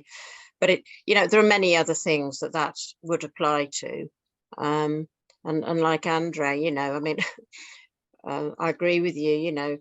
Somebody else does a shortcut to doing a job or something, I think, I didn't do that properly, and yet 5 minutes later I've done exactly the same myself. So there is this kind of double standard thing, which I am aware of, but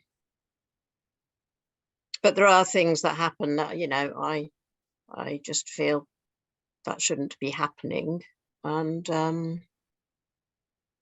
it's as far as I can see, probably those things I wouldn't actually be doing. And then, so when I switched it, I thought, well, maybe that's envy, which is possibly a bigger thing for me than I've not wanted to. Yeah, something I've not wanted to really look at until now. But I don't want to go down a rabbit hole and, chasing something that's not worth spending time on, really. So I thought I'd just mention it here. If it's envy, it's worth spending time on, isn't it? There is some envy there. I think so. Yeah. Mm. And Lindy, this may be kind of left field, but as you've been speaking and now you talk about envy, I just get this sense of this longing for freedom. You know, while that was a reckless act, perhaps, it was just throwing away limitations of that moment. So this underlying and perhaps deep sense of this longing for freedom and the impositions that society put on us and we put on ourselves that deprive us of that. But that again is something within ourselves, not something that's imposed externally. I don't know whether that makes any sense, but it's coming, so I thought I'd just mention it. Yes, it does. It absolutely does. The biggest restraints to me are what I put on myself, for sure. Mm-hmm. Yeah, we say we put them on ourselves, and that's true, but they're conditioned into us, you know. So not to say we're a victim or anything, but the fact is that we see that conditioning is incessant. It's there in everybody we talk to. It's there on every television set. It's there in everything that goes on in our society. That's one of the reasons why we call waking up liberation as well, because we lose the need we recognize the value of adhering to rules, but we lose the compulsion to do it out of fear, to follow the rules as such. Yeah. But Lindy, I also remember you talking about you described yourself, I might be wrong about this, but I think I remember you describing yourself as somebody who has used control all your life in order to achieve what you thought was necessary to achieve.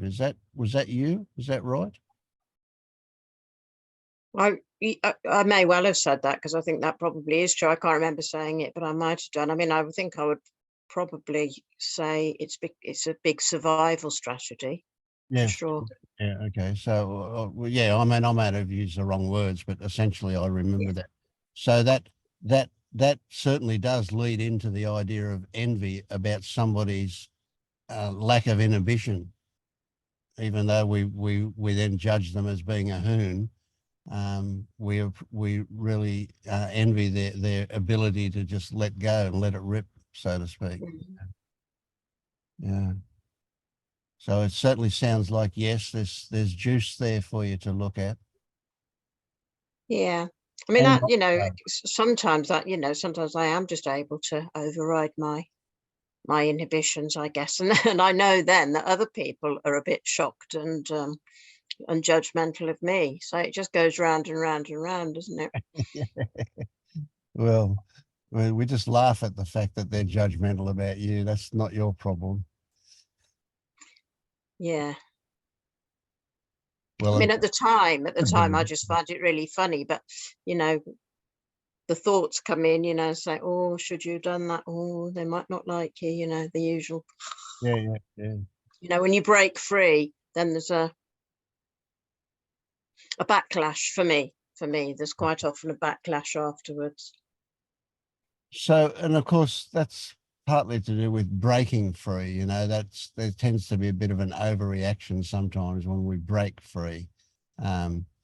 So if you consider have the concept of slipping gently into being free rather than bursting out of a prison, so to speak, just slide into it gently, and it won't be as noticeable or as shocking for other people. But you'll still be free. Yeah.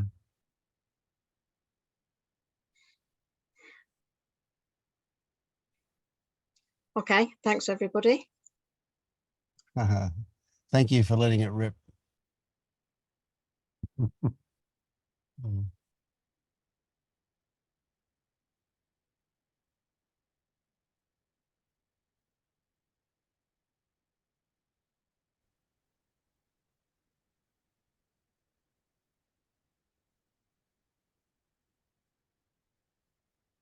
How are you going, Stephen?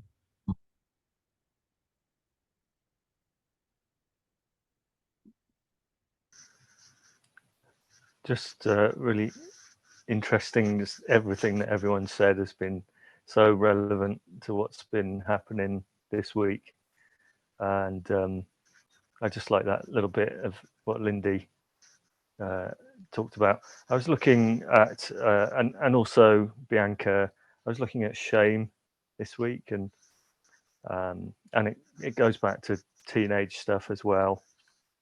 I was spending time with a niece that's in the throes of the teenage terrible time, and I'm just thinking about how I have tried to break out from the strictures, and in the past, and using drink and drugs and all those kind of things to help sort of try and get free, and then thinking back about, oh yeah, some of the things that I felt ashamed of because I was breaking out, and that wasn't, that was a kind of a violent breaking out. It wasn't the nice stuff that we'd like it to be when we get free.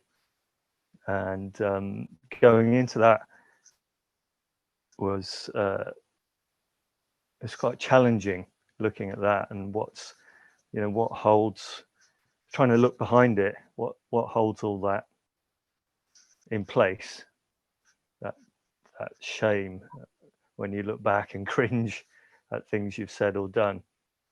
And I suppose it was good working through that, and that's what I was meaning, Lindy, when I said, how bad is it? Because you might want to give yourself a break about you. Maybe you're not that judgmental, but anyway, just really working with that inquiry into the shame, things that I have trouble forgiving myself for, was it's challenging, just seeing how I was really wanting to hold all of that still, decades later, and seeing that's still this, it's like a backbone of this apparent self. Absolutely. That stuff. Yeah. And it was it was good. It was definitely like putting down a load. The backpack I've been carrying. Right. And then I didn't have that much time. It's been a week of quite full on with work, and then been away this weekend, and so there haven't been any kind of wow things really in response to that. But it's just really good seeing how strong that is. That shame stuff. Yeah. How vital it is to me, Yeah. And these things go on in the background. You don't have to kind of, the illusion that you're working on something, usually means you're escaping rather than actually getting anywhere. So the fact that you can just see these things as active and allow them to percolate around along in the background, and they resolve themselves quite a lot. So one of the words that jumped out at me in capital letters in my mind as you were talking, Stephen, was responsibility. It would appear that you're realigning your idea of what responsibility is, what you are responsible for. Right? So I used to play with words, and one of them, when I said responsible, I always used to say response-able, able to be responsible, able to respond. Right? But then that's not how we use that word. That's a literal translation, and it may have some basis in that, but what we talk about is the morality thing, isn't it? When we talk about responsible, we talk about what you caused to happen, well, that's a joke. As soon as I say those words, I want to start laughing. What you caused to happen, because, but that's the way we see responsibility, isn't it? What I'm in control of and what I should be doing differently. That's what responsibility is about. Eh? Does that ring a bell for you anywhere? Yeah, it's definitely, because it's about letting ourselves off the hook, I suppose. Recognizing that we were never really on the hook. We only imagined we were, yeah. Yeah. Hanging up like a carcass in the meatworks. Yeah. Yeah. Skewered. Yeah. Something came up for me, and I think it's also a question to Lindy. As a teenager, I remember I was ashamed of not being able to be irresponsible, not to be like other teenagers. I was ashamed that I'm such a good girl, and not partying, not smoking, not drinking, not able to be more laid back. Maybe this is why I am smoking today. Would be, yeah.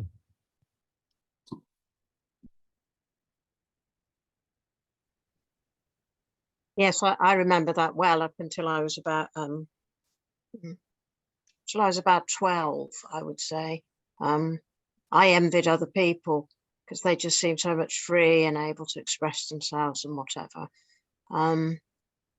Then I found some new friends and discovered drinking and smoking and whatever, and gradually went very much off the rails. But there was always still most of the time, there was still quite a large amount of control, for which I'm incredibly grateful in many ways. Well, apparent control, conditioned control, don't know. Unfortunately, I survived. I survived to tell the tale. But I always remember thinking, I need to stay in a certain amount of control. So yeah, so that feeds into that as well. But it's certainly a lot of shame there, as Stephen was saying. And when I did do things that were beyond the pale, if you like, I got really punished, really told off, mainly criticised. So in teenage years, mainly really, really criticised. And I can hear those voices now, but I've co-opted those voices. So when I hear myself, after something that I think, oh, I shouldn't have done that, oh, whatever. It's my voice, but it's saying very much the same things as my original caregivers would have said. So, that I haven't, there's a great deal of that I haven't shaken off. So it's something else to look at, I think. Mm. And we're not looking to shake it off, just the correction there. We're looking to see how useful it is. And then it will dissolve when it's no longer needed. It's not something we need to shake off or ostracize. Yeah. It's valuable. So how does that fit for you, Stephen? Does that stuff about shame? Yeah, it's helpful. Thanks, everyone. I mean, it was more a case of what's the word? Embracing it, really, I suppose. But with that, I have to be careful because I've always approached that idea of embracing it as sort of transmuting things. Yes, but yeah. we're not. That's not really what we're talking about here, is it? With the getting down to simplicity of the no self and presence. Yeah. So I mean, I don't mean it to be an escape from talking about that, but I like the idea of again, in its words, I like the idea of a willing, accepting surrender. Right. So it's much more passive, but it's inviting. Whereas embracing seems to be a bit aggressive. You're going to go forward and grab a hold of something that may not want to be embraced. Yeah. Whereas that surrendering is like waiting for what life offers you, is a bit more gentle. That's all. Yeah. And in terms of the words of seeing what's behind it, that goes along with what you're saying there, really. Absolutely, yes. Because there's no force involved, there's no control, there's no, that openness, willingness that's curiosity. That's the discovery mode. Absolutely, yes. And it will reveal itself to you as it's appropriate. I just have to be, again, careful not to just go for the sort of instant answer with something like that as well. When I say, okay, let's look behind this. Yes. And it's like, oh well, I know there's nothing behind it. There's nothing holding it together. There's no one here. So yeah, I just have to be. So again, the reminder is that looking, a question in our language, it implies that there's an answer. But if you get an answer, it's probably the wrong answer. So looking is about looking. It's not about finding an answer. Right? It's like I call it wisdom. When you can take about 5 steps backwards out of a situation, then your perspective is really, really wide. Whereas when you're really close to it, you've got a very narrow perspective. And that wide perspective is what I call wisdom.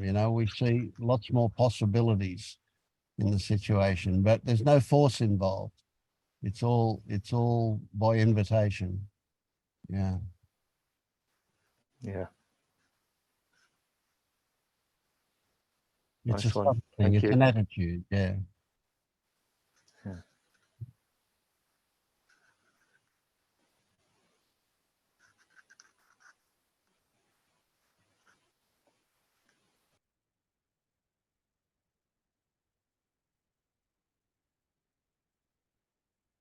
So, Andre, you've changed your name from Andre to Andre. Yeah, because in Canada they say "eh" at the end of everything. So I thought I'd change my name to Andre. Andre. Yeah, it's just Yeah. my ego trying to get some attention, I guess. Well, no, I wouldn't describe it that way. But I mean, you might be better. You might be more accurate than me. But no, I just love the playfulness in it. I don't see its ego as much as just being a bit playful. Yeah, I went to see a movie which was like on IMDb was something like 6.8. So nothing of wasn't a high score. And I only went there because the movie's called If, about imaginary friends. And I cried so much. And it was about being childish. It was about children and their imaginary friends and how those imaginary friends are no longer seen once you reach a certain, age or maturity or whatever you call it, teenagery and then the way they showed how they reconnect, it for me was very symbolical because it's in a way it's how people reconnect with their inner child. And that's where all the playfulness, to my understanding at least, lives and lies and as well as some of the heavy stuff as well, like shame and feeling inappropriate and this was like from like a plot standpoint, it's a stupid movie. There's nothing to watch, but it was so intense for me. It was so strong, so acute in a way. And I was listening to, oh, sorry, I was probably a bit loud. I was listening to like everyone here. Well, I was listening to people say what they had to say, and starting, I think, with Bianca, and I found it interesting how my body responded, and I just tried and focus on just the bodily sensations, and how when I listened to, yeah, I had to Google a few words mentioned here today, like paddy wagon. I think Paul mentioned it, and then you said something like hoonies or something, like the Vince. You said about, I think about the people who let it rip or something. No, Oh yeah, yeah. yeah, and Well, that's and probably just the term. Yeah, yeah, maybe. Well, uninhibited. and was that Uninhibited, I guess, is what we're meaning by let it rip. Yeah. uninhibited? And I also noticed myself labeling these sensations as expansions and contractions, or as pleasant and unpleasant. And Bianca, when Bianca was talking about shame, and I could feel that something started happening in my body, and I could feel that there was contraction in my stomach, and then this contraction traveled up to my chest, and then Casimir spoke about this the object subject thing, and it changed. My body changed into this whole kind of lightness and playfulness, and I thought, oh, I think it's better than what I just felt. So like I should probably be getting more of this, and then why? Like why is it somehow I label the contraction as heavy stuff, as I don't contractions are bad, basically. It's like I don't know, maybe it's a conditioning as well. Like I just remember how I at some point I split pain and like I split fever and sickness, because I used to think to myself, okay, I have this symptom, which is like fever or temperature. So I should be looking for other symptoms. And if I have coughing or sneezing or whatever, it means I'm sick. And then at some point I thought to myself, no, my body temperature has risen. Has increased. That's it. That's a fact. And when I did that, the next day, normally in the previous scenario, I would be sick the next day. Like I would, I would have cold and all that. But when I just admitted to myself that it's just my temperature, the body's temperature has changed, and then the next day, no sickness, because it wasn't part of a bigger sort of deal or definition. And so I was also curious in this instance, like, is this contraction? Is this like, I'm still trying to make sense of it. Like, can I just live with the sensation? Can I just be with it? No, I can't. I have to try and dissect it. I have to try and, clarify it. What is it? Why am I having it? Is this purely mine, or is this a collective? Or is this like, I have these questions, and then I wish I could. I mean, I don't know. I think I have a story that I should be able to just feel them rather than question them or inquiring into them.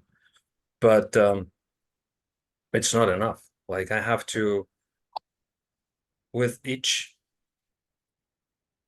I don't know what to make of it. Like with each new person started talking, I would feel different stuff in my body, and I'm like, what do I do with it? Like, should I be feeling it? Is it a sign of something, like Paul said, is it a sign of something blocking something in me, and this is just a trigger, and a trigger is being like highlighted by someone saying something? Or is this just life? Is this just I mean, how natural is this? I mean, if I could define natural, yeah. And I think this is also like a part of a bigger thing, even though I don't want to attribute it to bigger things, but whenever I am whenever I'm connecting with other person or people, this is what happening. Because usually I am, I don't, things start to stir, things start to manifest when I listen to other people, and when they, like, to a group, and to I don't know, it's just actually no, I think what I wanted to do is I wanted to go deeper, like if like sort of, you know, just let it rip, like, you know, if my body wants to, like when Bianca said something about not being able to express a part of herself, that, I mean, that's how I heard it. I thought to myself, but there's so many ways to, like, did you try visual arts? Did you try dancing? Did you try, you know, chirping like birds? Did you try other means of, because if you just use words, then probably, yeah, especially in a language which is not your like mother tongue, then it could be limiting. But if you use things that speak directly to the you know, past the cognitive to the subconscious or unconscious, like pictures or like music, or I mean, I use music very often to just calm my mind. I start listening to music and my mind just off, and then it just so I thought, yeah, so I and this is what's happening now as well. Like like I have these what would you call them, occurrences in my body now, which I register as occurrences, and I and it's I I don't have a, I need I need a doctor to tell me if it's good or not, or if it's normal or not, or if it's natural or not, and but there's like, what is the standard, like what is the norm, like what is for me, Okay. like Well, shut I up, know for, I Andre. Shut up for a minute. Dr. Vince here. Okay. okay I'm going to tell you. Yeah, look, my impression I get from what you're saying is really strong, and that is that I identify with you. Maybe that's why I like you so much. Yeah, you're a bit of an empath. That's just another story, isn't it? But somebody we might describe as an empath can, well, not that they can, it happens whether they want to or not, that they pick up on what other people are feeling, and they feel it fairly intensely themselves. Right. And it's, of course, it's their own version of what they think they're seeing in other people, but they get triggered to feel those things because they're not shut off from those feelings. Okay, you can get a bit overwhelmed by them too. And I know that, you know. I often tell a story, and it was a few years ago. My 14-year-old grandson was probably only about 7 when I took him to the movies to watch a Shaun the Sheep movie, you know, that cartoon, Shaun the Sheep. And I cried all the way through it. And he just thought I was weird. He didn't understand why I was feeling what I was feeling. That's the nature. Every time somebody connected, I'd burst into tears. And of course, that movie was a lot about connection, people getting lost from home and finding home again, and all of that stuff. It really triggers me off into that state. So, but I applaud that. I don't mind. I don't give a shit if I'm going to cry in public. That's all right. So, yeah, there's nothing wrong with you, mate. That's just the way it is for you. You know, you are more empathic than a lot of people are. And that's not a superiority or an inferiority thing or a good or a bad thing. It's just the way it is. So, yeah, if you can appreciate that there's nothing wrong with that, just enjoy it, for Christ's sake. It gives you a range of feelings that other people don't have.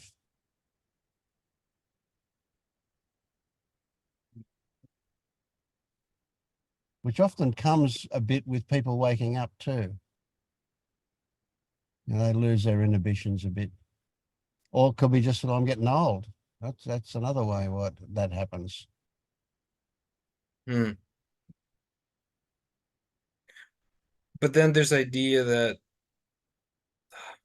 okay, like I'm still trying to I think I'm still busy with the concept of I am, in the way that when I feel stuff which might not be totally mine, just use these words for the sake of describing what I'm talking about, then I cease to, in a way, I cease to exist. Like, where's me? Because like I think it's also maybe has to do with my childhood, because when my mother was sick, I couldn't be, well, I had to be sick as well, basically. That's like a short story. And then I just had it last night. My wife wasn't feeling well, and I just realized that while she's not well, there's like I have to wait for her to become well, and I cannot be well, or I cannot be happy, I cannot be at ease while she's suffering. And in that respect, I'm like, where's me?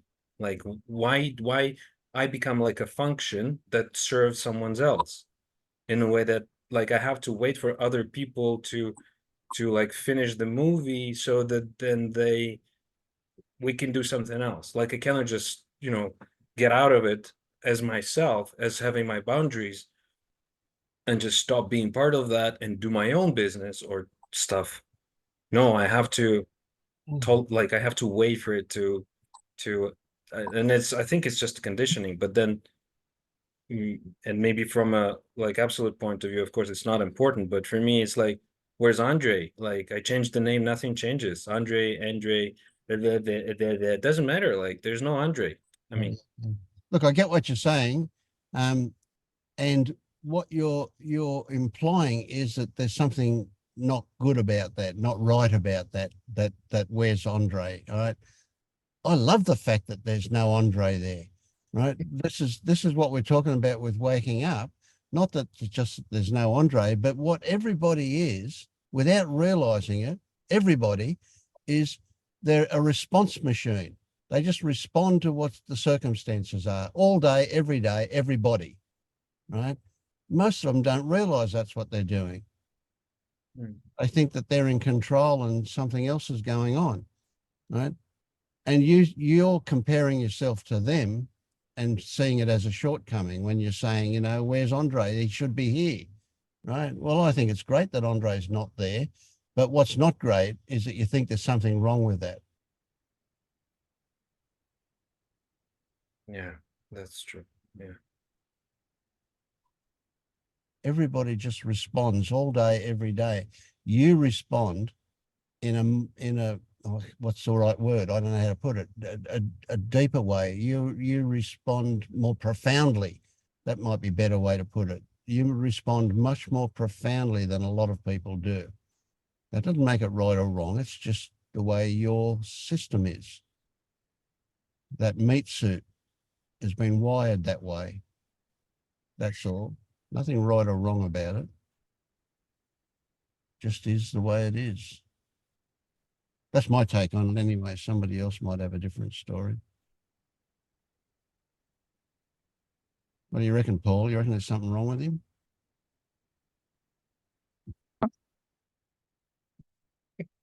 I don't know.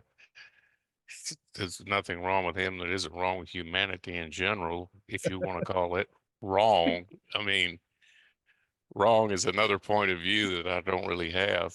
I don't know. You kind of perplexing in that you're looking for a self and everybody else is looking for the absence of self. I'm not sure.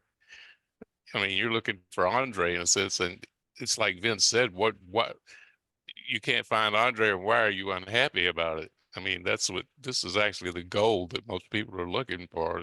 They say, I can't find the self anymore. And you say, yeah, you get it. And why are you looking for it? What Vince has said is right. I mean, Andre has never been there. It's just a series of reactions. When you wake up in the morning, life is in your face. Life is telling you what to do all day long. Most people just think they have control because they say, oh, I'm going to do this or I'm going to do that. Well, they're just responding. The fact that they have this superfluous language going on, it has nothing to do with reality, So I think Vince has addressed it, and I don't know that I have anything to add. It's just, you know, there's just what's happening. That's it. And it doesn't need the character Andre for it to happen. Never has. So, you know, just when you become content with that, I mean, I guess that's it.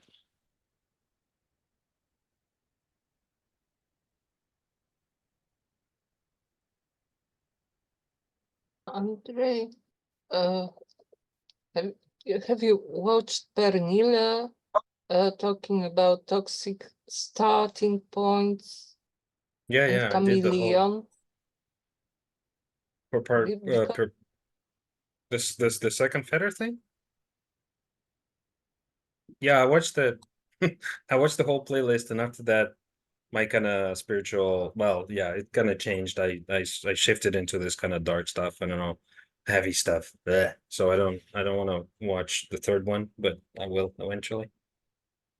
But yeah, no, I actually liked it because I think there's something that attracts me to this uh mm,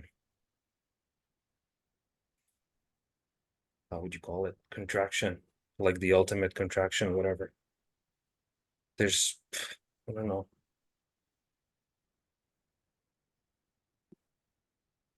Why do you ask? I don't remember well this part about chameleon. Oh, like, okay, yeah. Mm, but I know how it looks in some of my friends. Mm.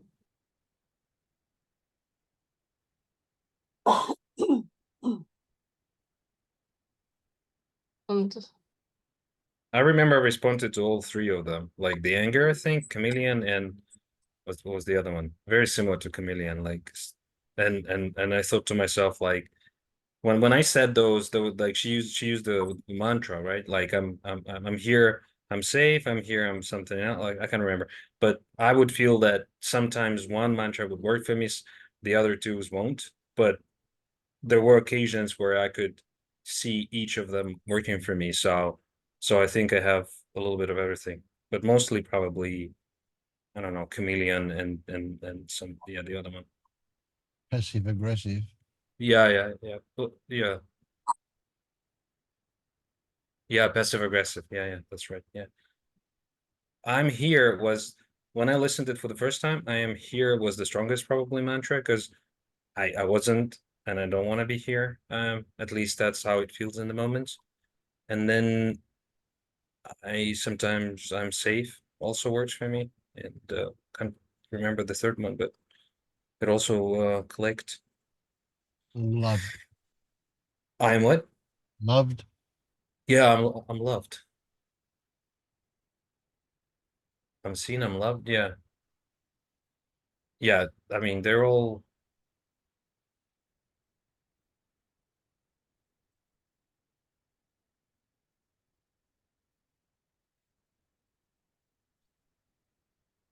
That triggered something. yeah, it just no, I thought to myself it just keeps triggering me because I was looking for recently I was looking for an IFS therapist and I came across this lady. She was advertised on the IFS website and we had a 20-minute short sort of introductory meeting and she said IFS is shit basically. And I was like, whoa, wow. I was she said that it's marketed well, it's advertised well, but it doesn't work that well. That she was very categorical, which I kind of liked and disliked at the same time. But also, what I remember is that we spoke with her for 20 minutes, and this, like the layer of tears that I have, which is close to the surface, sort of came up closer to the surface, and I could feel my body started crying, and she said, "Oh, I can feel your pain," and I said, "Why do you think it's pain?"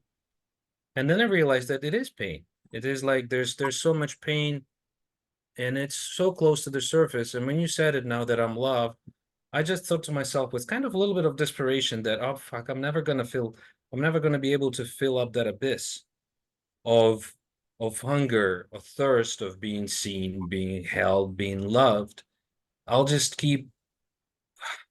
Is there a way to kind of, put enough into this vessel, or will I have to every time I sort of scratch it, every time I scratch it, it will never sort of heal completely. Every time there will always be a sort of a wound with almost like a fresh wound, and a minor scratch will just open it, and I don't really think there's a therapy that can heal it, or if there is, I haven't found it yet. If it needs to be healed at all, Yeah. who knows? Yeah. So when you even think about what healing means, it's probably been co-opted by modern medicine. So it means getting rid of the symptoms. But when I think of healing, I think let's get rid of the cause. Right? So healing has got nothing to do with the symptoms. The symptoms are what gets our attention, but healing is about removing the reason why that's there. So it's a different way of looking at it. Subtly different to what. So modern medicine only treats symptoms. They're not interested in actually getting rid of the cause of anything. That's too hard, too expensive, too much failure involved in it as well. And Well, things close to the sorry. surface for you. No, that's all right. Yeah. No, it's just what I was going to say, and that's something that Bianca brought up was these toxic starting points, and for me, basically, healing traumas is about shifting the focus from the response coming from like a genuine sort of authentic playful figure or source or whatever point, as opposed to responding with fear, responding with anger, or responding with running away, resignation, resignation is one of the bigger part of my life. And so for me to heal these traumas is to being able to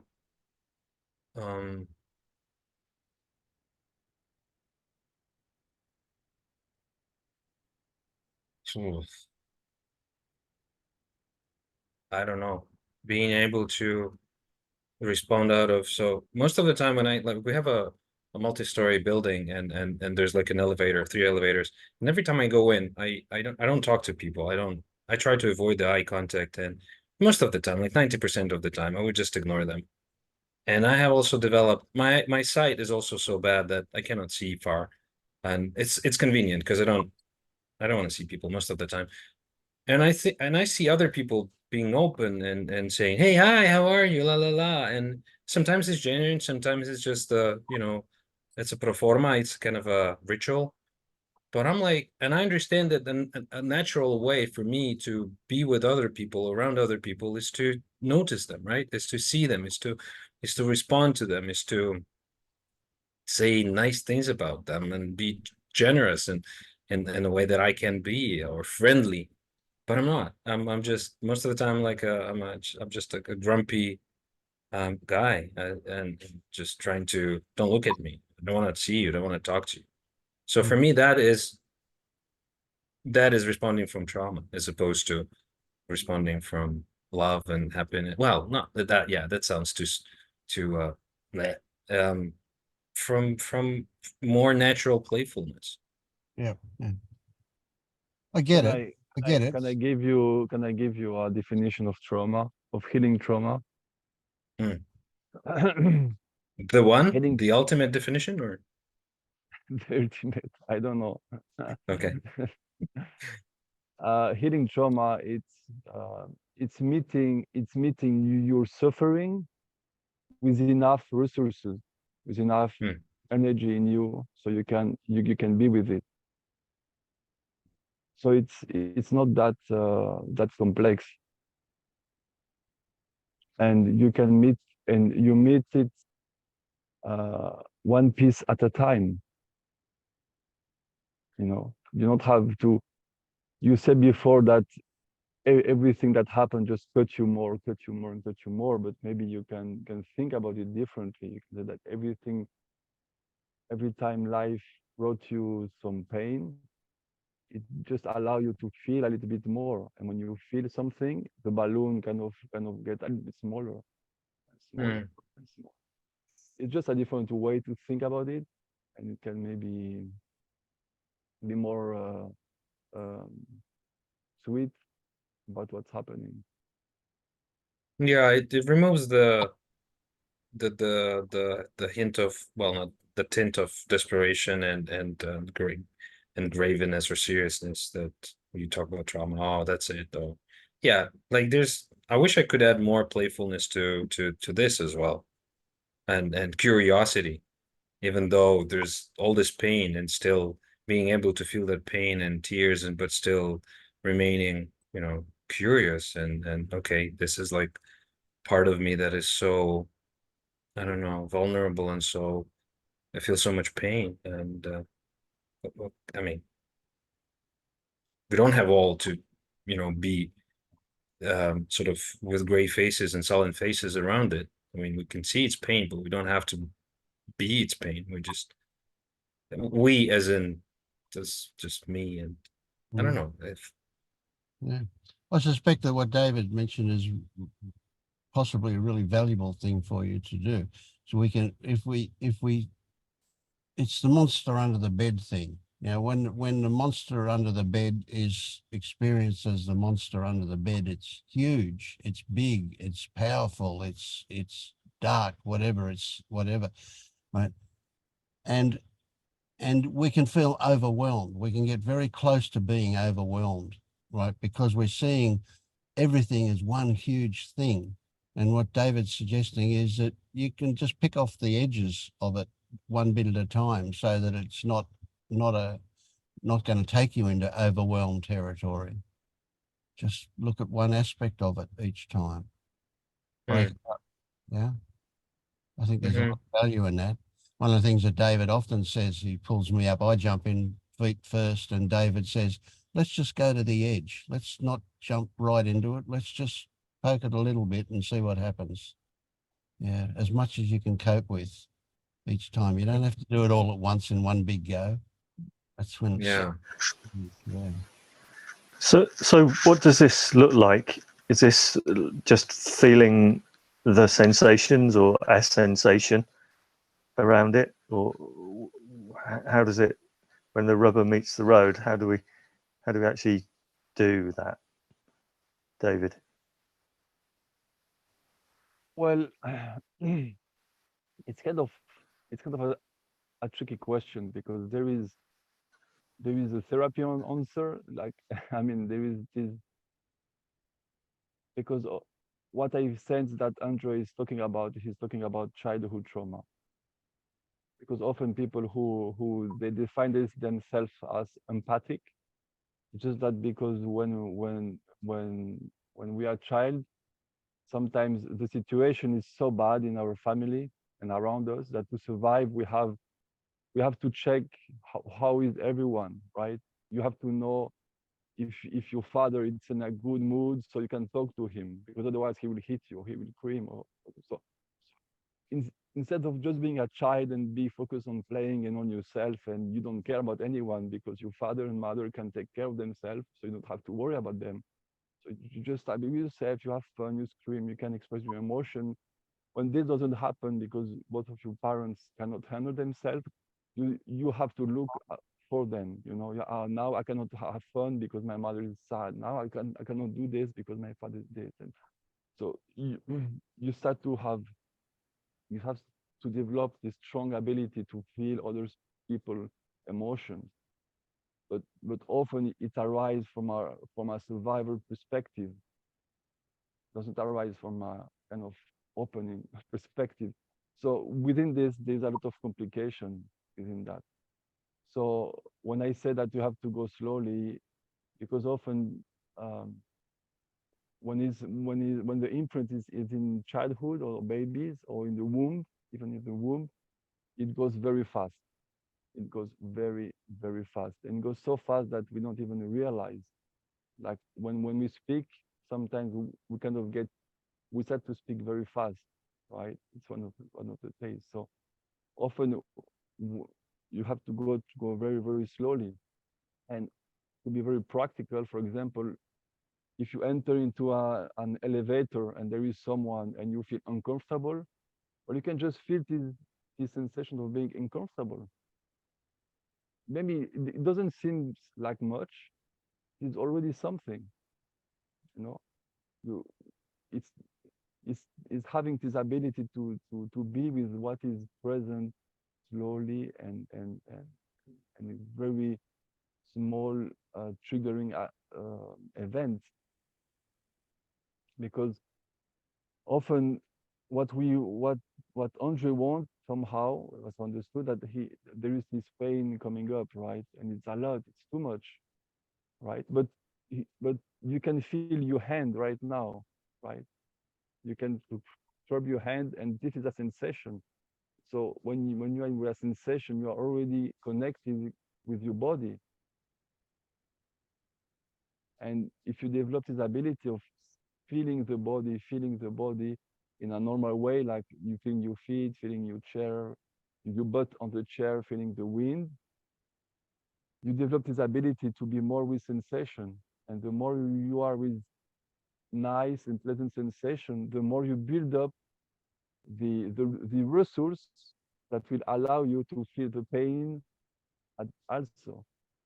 Because the trick is to heal trauma is to be able to feel the pain, in the sadness, with enough resources so both can meet together.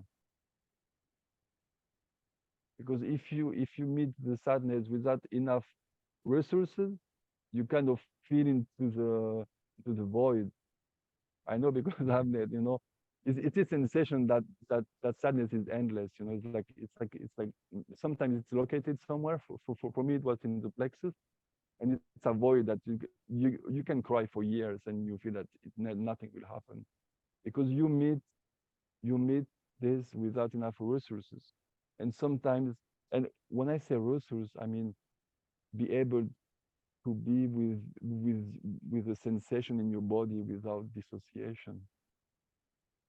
And often people with trauma, this is so missing that it's needed to do this with someone who is able to work with you, because the person will be a resource for you. I don't know if it's clear or not, Stefan. I don't know if it's practical. I feel it's practical, but I'm not sure if I answer your question.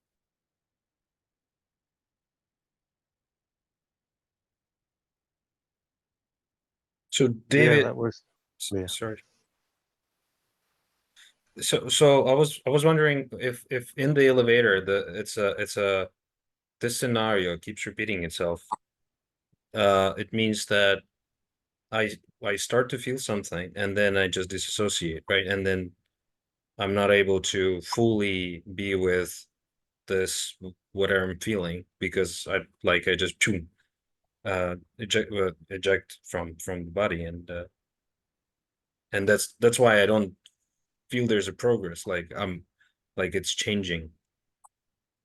Yeah, well, exactly. Well, for example, for something very practical, you can, when you enter into this elevator and you feel uncomfortable, you can find one place in your body sensation that feel comfortable.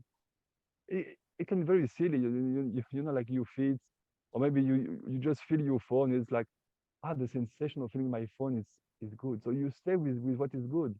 You stay in the edges of the pain. You don't have to go, just what you say.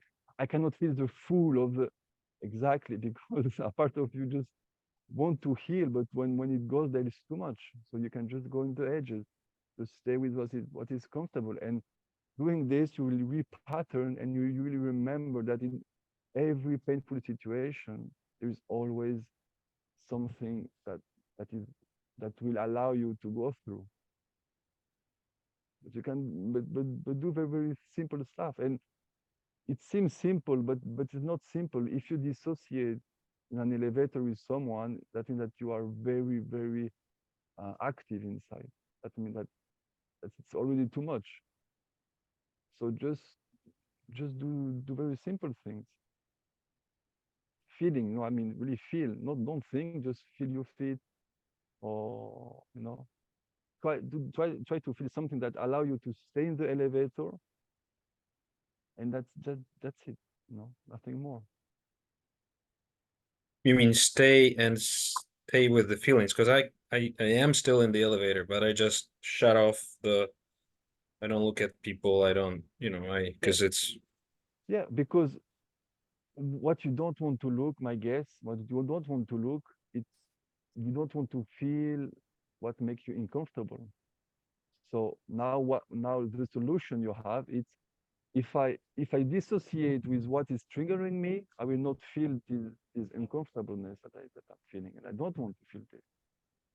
So in a way, you dissociate with others, but in reality, you are dissociating with your sensation. So what I'm telling you is that, okay, you can dissociate with the painful part. That's completely okay. Allow it to happen. Dissociate with everything you want. That's perfect. That's very important for you. So don't change that. Don't change that. But what you can do, it's feeling something that is comfortable. Mm. You see, it's not about removing. It's about you can add something. You can add comfort. You can add something in your field. And over time, you will have enough sensitivity and strength, and in the sense that you will be able to feel more and more and more uncomfortable things. But if you jump straight into what is uncomfortable, you will dissociate straight away. So that's why I often say you can start in the edges. You can start slowly. You can start with very little things, because because little things for people like us that our mechanism is to dissociate, it's huge already. Do you use any well, I don't know, maybe it's a silly thought, but I think in Gestalt they use the like teddy bears and stuff like that. So do you think using any external help, like I don't know, maybe like sunglasses or hoodies or something that would give you a sense of safety or protection, or and it's just I'm just thinking out loud. I'm not using any of those, but I mean, I am no one to tell you what to do. You can try everything you want. yeah. Okay, but my perspective, it's more helpful to do with what you have in the moment. Yes. Got it. It's more useful because I don't have any inhibitions about telling you what to do.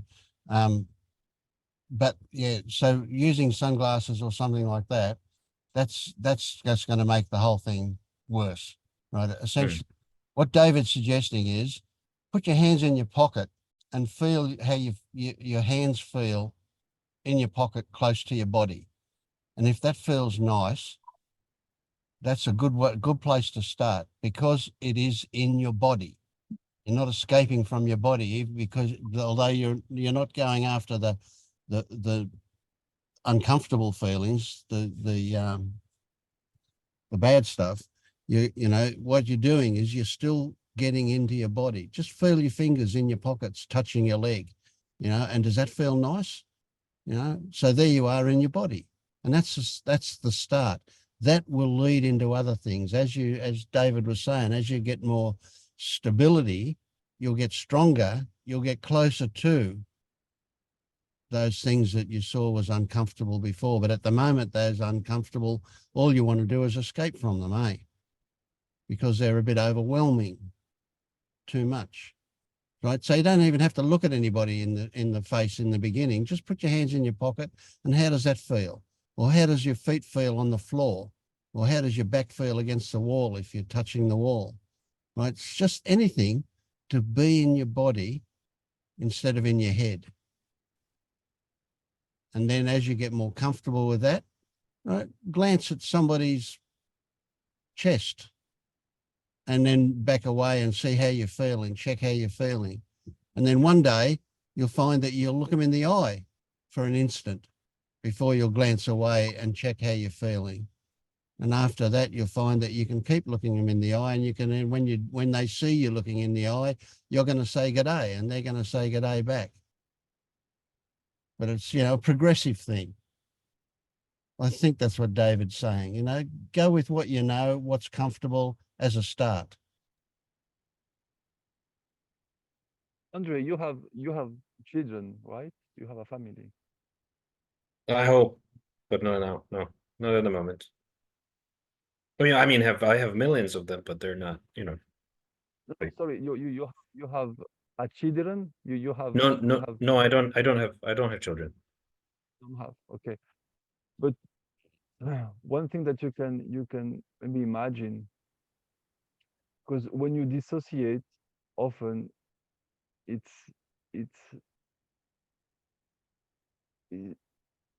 can imagine that it's a little child that is scared, right?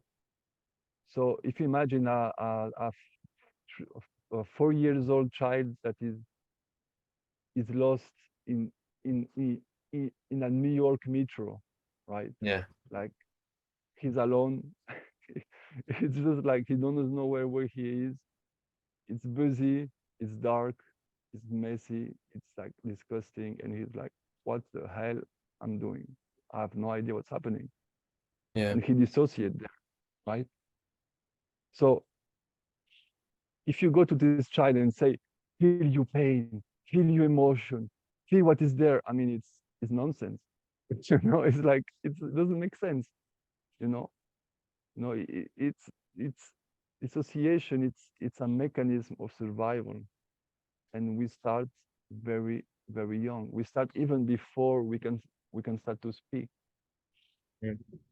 I'm saying this because often we want to heal, and it's great, but sometimes we want to go against the survival mechanism and to go against it. We want to push it. When we do this, it's like if we go to this little child and we say, stop crying, feel your emotion, stop crying, feel your emotion. Well, there is a place for that, but it's not, you know, it's a process. It's more a process. Yeah. So the first thing to do is to taking him out of the subway, to finding his parents, and then he can do something about it, about the emotion. And this process of feeding the body in a comfortable way and be used to sensations and this is a process to kind of step out of this darkness. Mm-hmm. Yeah, feeling safety. Yeah. Yeah, feeling Thank safe. you. And yeah, and one last thing that I think is important, that often it's very good that you're searching someone to work with, because often those wounds, they are wound, relationing wound, right? Because when it's often with mommy and No, daddy. relational. Yeah. Yeah, it's relational. So often the healing has to be with someone in a way. It So- has to be seen. So David, do you think it's better to get someone of your same sex or opposite, like mother more or father more, or what's your point of view? You know, often we do what we can. You know, finding a good therapist is very hard already. So if you add a layer of male and female, it's even harder. No, but I mean, I tried both. They're different. They're like So this. which one do you prefer? Oh God, I think I need both, but I cannot have both at the same time. Okay.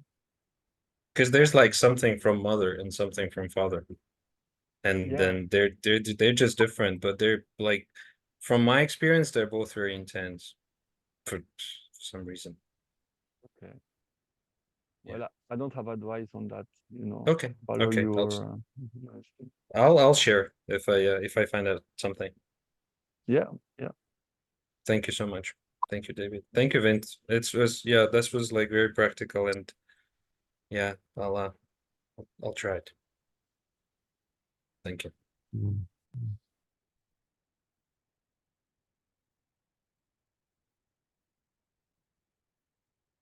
Okay, so we're coming up for 3 hours, so better speak up if you've got something to say.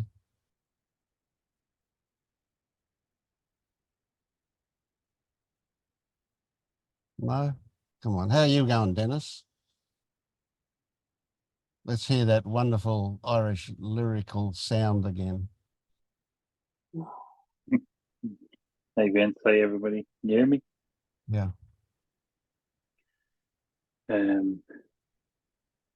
Yeah, tonight was a bit of a roller coaster. Didn't plan on coming on. I was on the other day and I thought, I won't come on tonight. But I felt a bit anxious and then drawn to come on.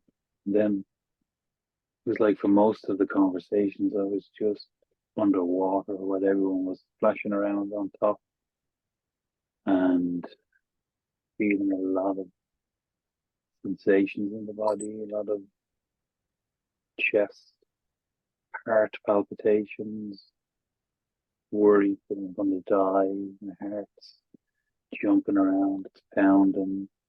I was going like that for quite a while until probably when David was talking there about the trauma, eased off a little bit, and I could feel it pressure in the neck, pressure in the back of the head, pressure in the sinuses, and just I was really kind of dealing with keeping thoughts over there on the shelf where they're all jumping around screaming about what I need to do, and just kept feeling what's going on, trying to trust that if I was going to die, I'd dead, and that's just the thought that I keep believing. And it just feels like getting under thoughts and into the body and feeling. It feels like, oh, this would be fine if it wasn't for this heart jumping around, because that's dangerous and I'm going to die if that keeps jumping around. And it's like it's the one thing that finds the life out of me. I can still feel it now, jumping around, kind of skipping a beat. And so that's where I'm physically at the minute. Sounds pretty intense. Yeah, I'm trying not to label it or think about it, or it's comforting just to be. It's like I'm in a black nowhere, but everyone's talking away, and that's comforting.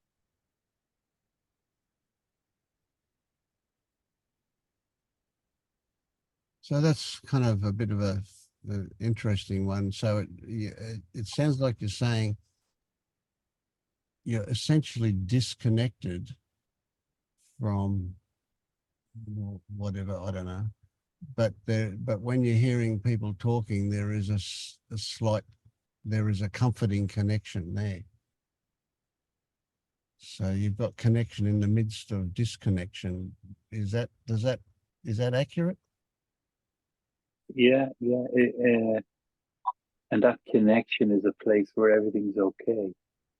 Right. But this bodily sensation, this panic, this visceral energy move, and whatever you want to call it, is disturbing.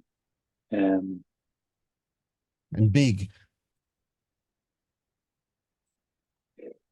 Big, the heart piece feels big, and there's a lot of thoughts around it, but I'm trying not to, go into the thoughts or start thinking, but it kind of feels like the heart is the last resort to get my attention. Mm-hmm. It's like, look here. Yeah. So and I've done this. Just on that as well, I'd love you to go and see a doctor and get checked about your heart, because maybe your body's telling you something as well, but maybe it's not nothing physical. It could well be, but do check the other thing as well.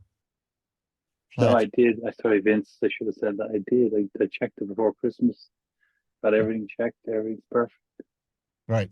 Okay. Yeah, no, that's good. Yeah. So there's this sense of overwhelm almost. It's like the body's trying to kickstart emotions, feelings, Right. you know, but it's disconnected. Yes, yes. So It's it's spinning without the chain on. Mm.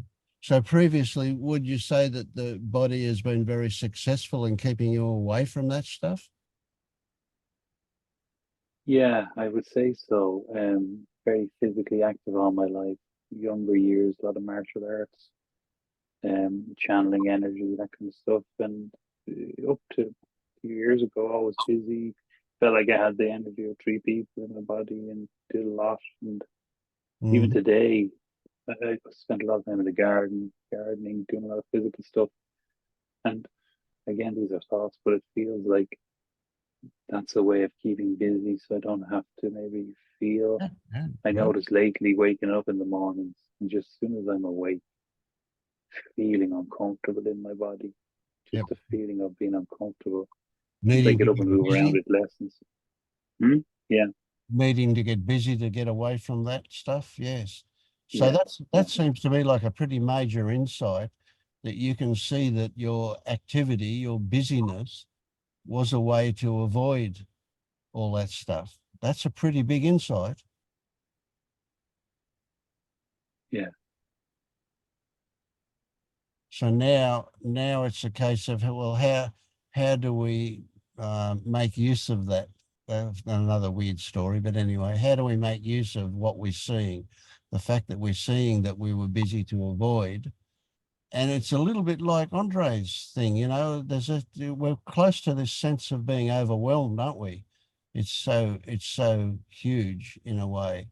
So how can we approach this slowly and a little bit and allow things to strengthen up or stabilize or whatever you want to call it to be able to get more into it?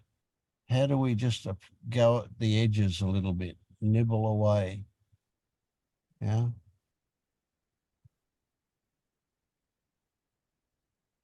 Yeah, that's kind of when I felt like it came up for air when Andre was talking about his experience. He he was kind of teetering on the edge of going into the body and the feelings, and Yep. the avoidance of that is the continuing talking, thinking, because it's uncomfortable or it's unusual. Without labeling it too much, it's quite intimate. Mm-hmm. And I've done it a couple of times with Alan where we'll just meditate and think, just meditate with it and the pressure here, the movements down the arms. It's like this, again, just trapped energy trying to resolve, melt, move. And the heart doing its thing is kind of a signal or the side effect of that. So what's been the result when you've done that meditation with Alan? When you consciously relaxed, and what's happened? Sensationally, it's like the energy moves up into the neck and the shoulders, down the arms, into the head, into the chin, into the lungs, spreads out more. They're not as concentrated. Yeah.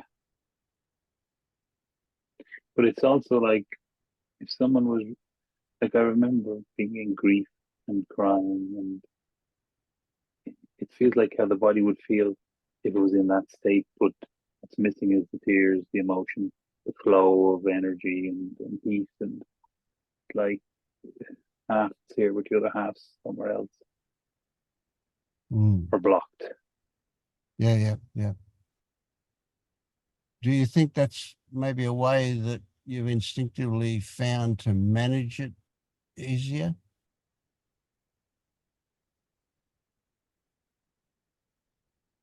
Splitting it off?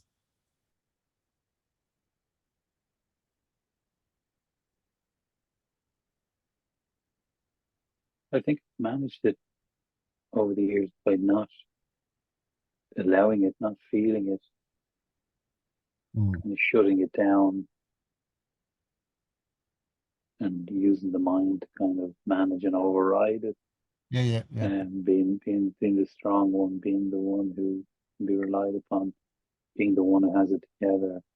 So there's a consequence to that. That's something that maybe should flow and operate is stalled.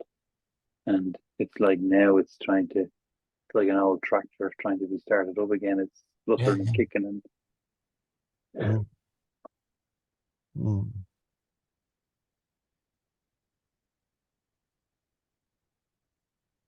So how would he go about this in a more gentle way, David? What do you think?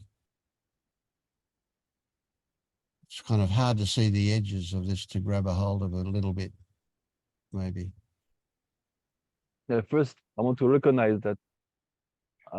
Thank you, Dennis, to share this, and I know that it requires a lot of strength to be with what is present. So I think just doing what you do, it's already huge.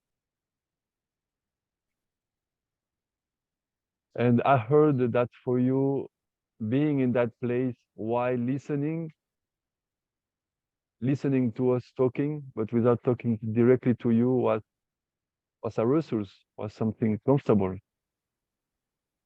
And now something changed, right? Because Vince and I, we are talking directly to you now. So I'm wondering how you feel about this, because before you were you were hearing, but you were kind of unseen, and now everyone is looking at you. So I'm wondering how you feel about that.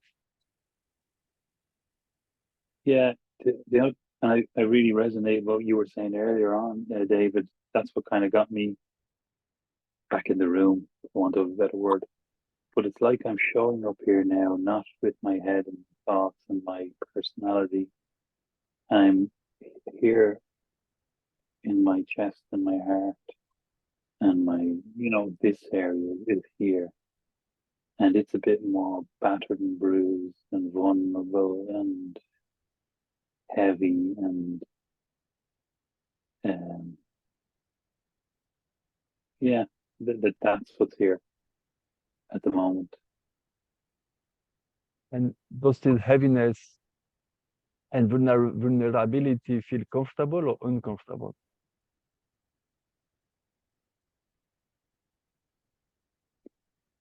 It's fine. It's like right now with you here, it's fine. It's heat, it's energy, it's heaviness. But I'm not resisting it. I'm not trying to get rid of it. It just has a different vibration or frequency than maybe the normal me. And there is a part in your body that doesn't feel heavy.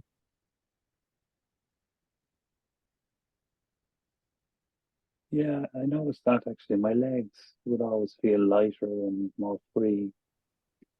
Yeah, peace. And your legs feel comfortable or uncomfortable? Comfortable. Can you stay with your legs a little bit? Yeah. You can just we can take just a moment to feel your leg.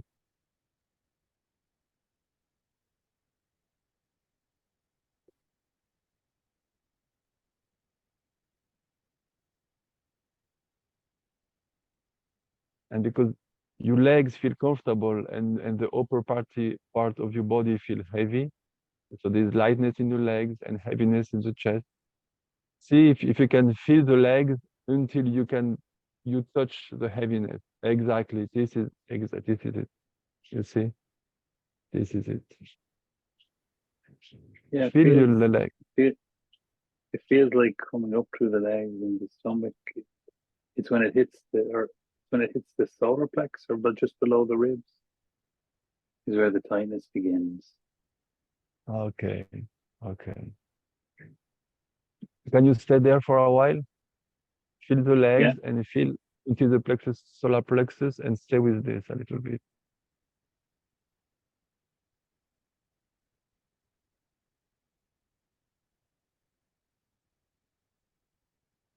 the hardest things with sensation is to not to feel them without the willing to change.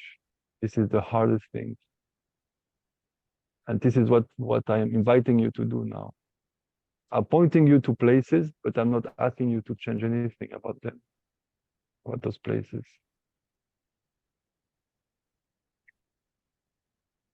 Yeah, and there is a breathing there.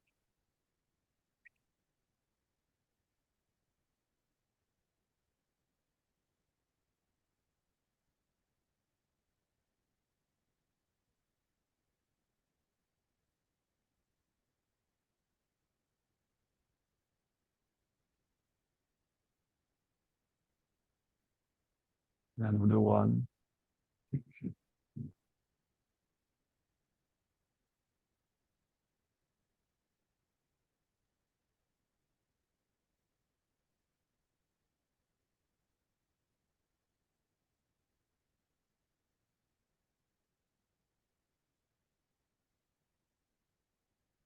Another one. And we are all seeing you doing your process. And we are with you.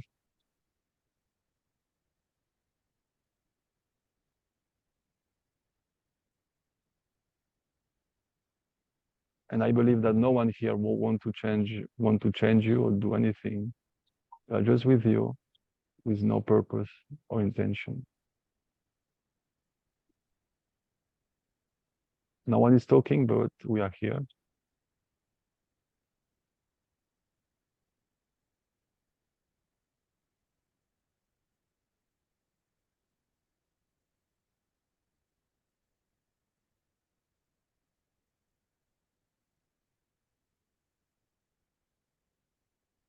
So how is going on now? What's happening?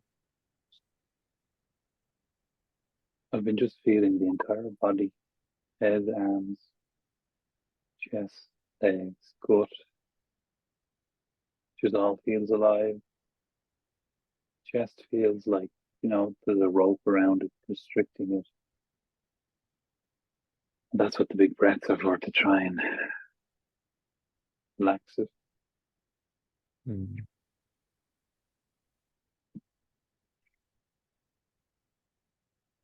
Well, sorry. We can go on like this for hours.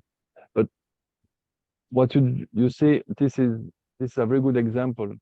Like you feel something that is like heavy or constricted, and the mind kind of focus on it a lot. It just focus on this, and because it's very attractive.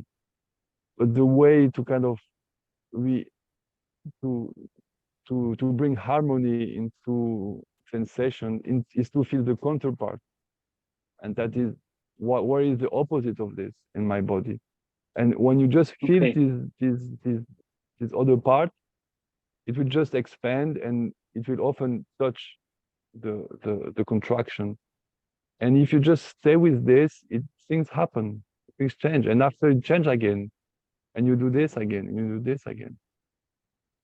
That makes sense, David, actually, because I was just going to say, when you go to an area like the feet that are lighter and a bit more okay, instead of just focusing on this contraction, which I thought that was the thing to do, focus deeply on the contraction, and I suppose there's subtle things going on there to free it, to release it. So that's saying it's not okay.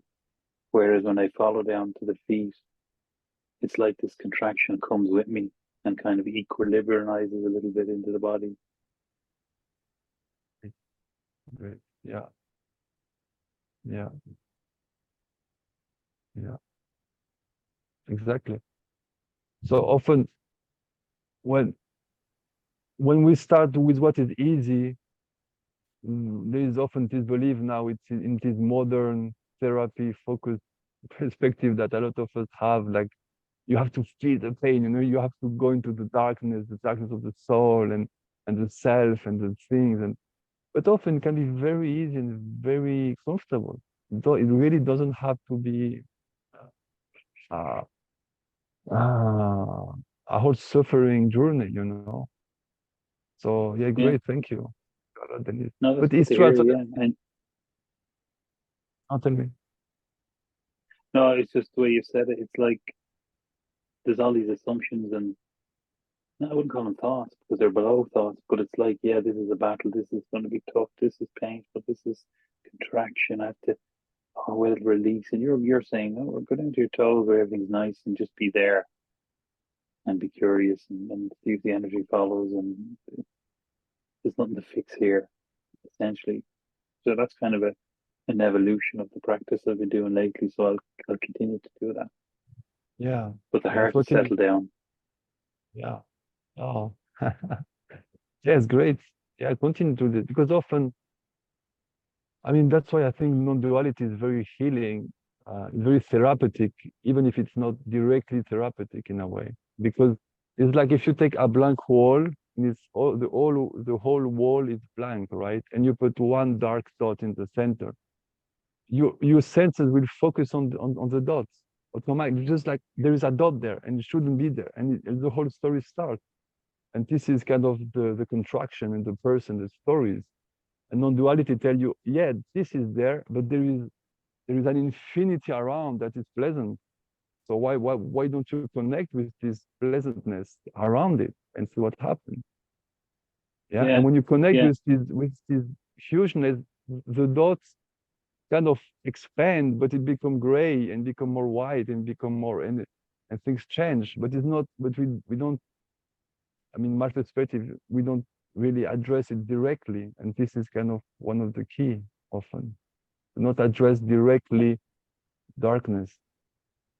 Yeah, and maybe this just came to me when you were saying that. Maybe this story around, and I suppose everyone has their own story, but this story for me around my heart and my heart issue is kind of like the ego's last stronghold, that it's where it's holding on. And that not focusing there could be quite helpful. Yeah. Yeah. It can be helpful also because the ego is not an enemy, really.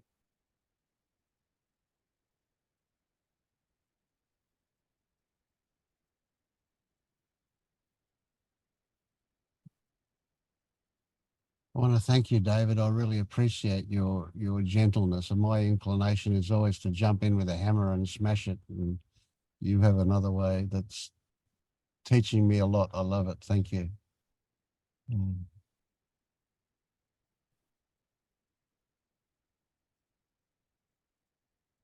Yeah, I have a lot of people who come to me, you know, with this healing intention, and it's great. I mean, the healing intention and the seeking is great.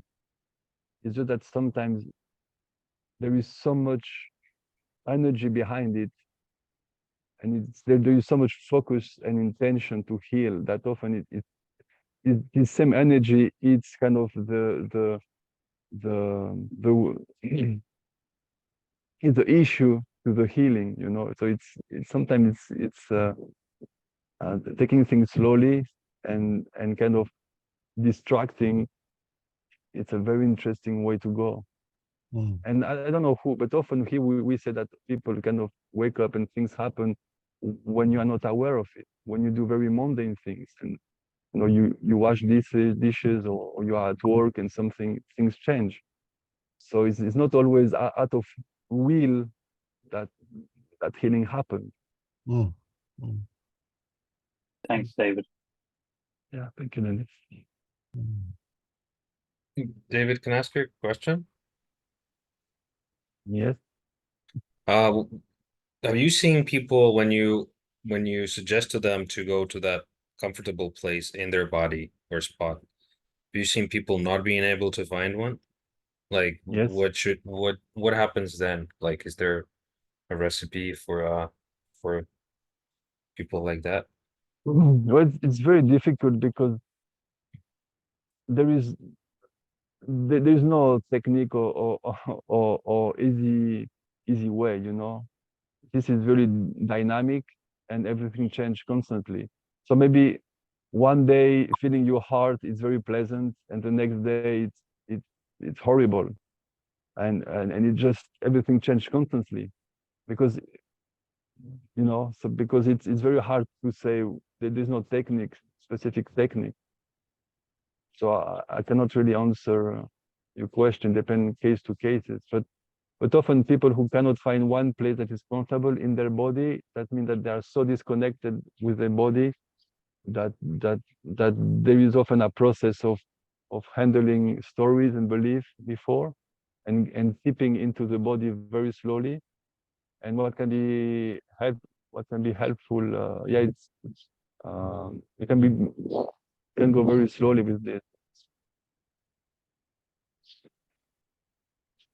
Thank you. Yeah, and it's also important to hear, because I thought after Dennis mentioned his feet, I kind of labeled Dennis's feet as, oh, that's a safe place for him to go all the time. But now you said it, it's like it's a dynamic system, then so it may not be the case tomorrow. And it's also good for me to know, because I would, like, I have my fingers in my pockets, for example, and they would feel comfortable. But the next day, when I would turn to my fingers for the feeling of comfortable and it wouldn't be there, then I would fucking freak out and like, hey, this is not working, I want my money back. And Yeah. but yeah, so it's good to hear that. It's good to Yeah, know but that. well, Thank you. if you notice, I didn't ask Dennis to go to his feet. I asked which part of the body is light. So he goes there by himself, and this is kind of the open question when you are in situation. What feel comfortable? It can be very strange sometimes. It can be the tip of the nose, or maybe it's very strange places, and it changes constantly because it's dynamic, and it's the same with the pain, but it's an art also of going through this, because even sometimes what is pleasant and what is unpleasant, it's in the same place, so everything is possible. But it's true that when you go do this process with someone, it's easier because there is someone outside who have another perspective of what you are feeling. It's harder to do it by your own, but it's possible. Everything is possible. Thank you.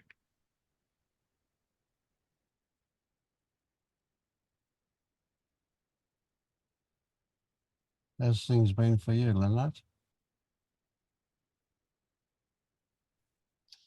Oh, actually, yeah, the last days I'm super lazy, but I'm enjoying it, and it's a bit of an exotic state for me because I'm not thinking a lot, or let's say, it's like sometimes the old patterns are like, hello, I'm here, but then I kind of feel too lazy to follow them.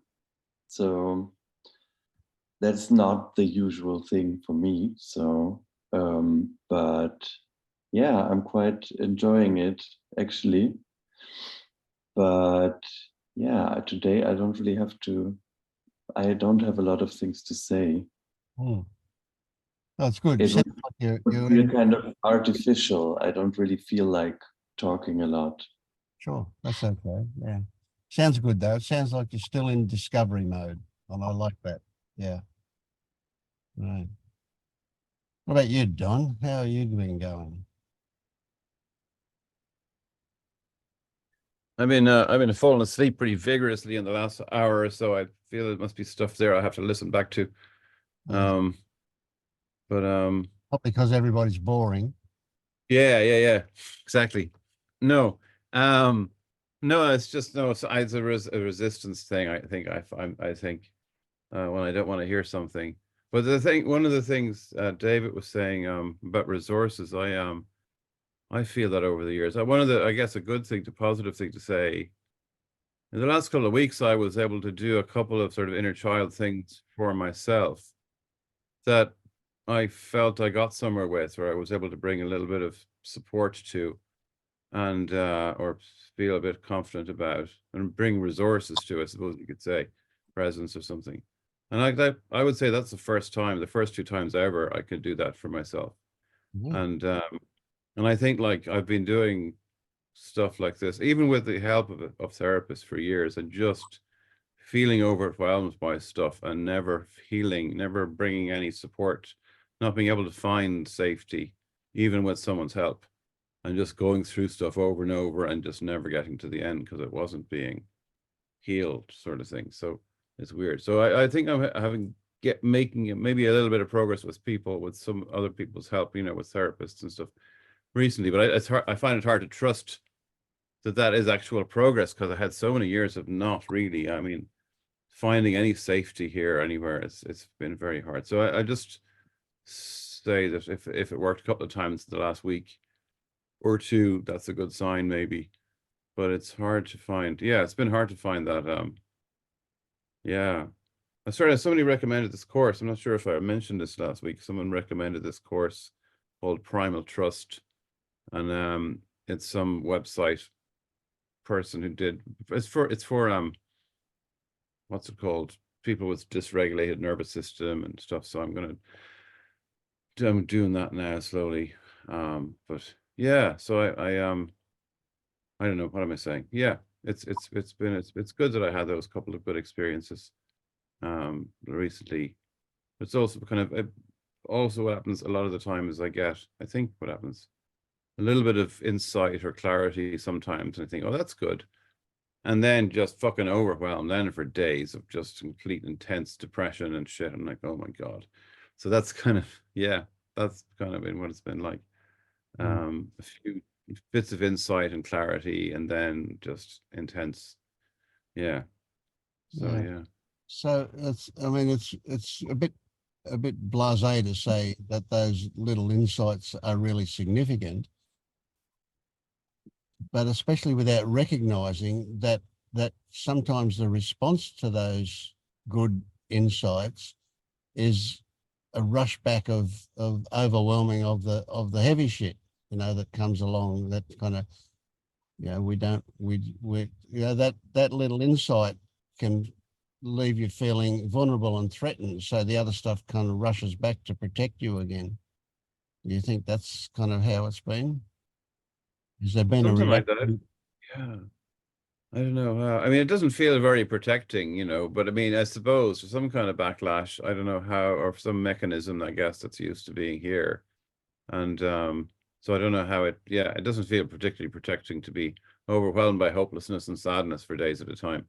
But yeah, it's a mechanism I'm used to, I suppose, the identification, the feeling of being the one who's in the middle of that rather than the one who's sort of observing it or bringing some clarity to it, which I guess is a scary place for my system to be the one who's maybe, yeah, who's trying to be clear, trying to be, trying to stand back and so on. So there's some little bits of clarity, but I do, it's easy for me to forget them because they're quite short-lived, and then there's often this big heavy thing that comes, and I don't know whether it's whether there's progress, you know.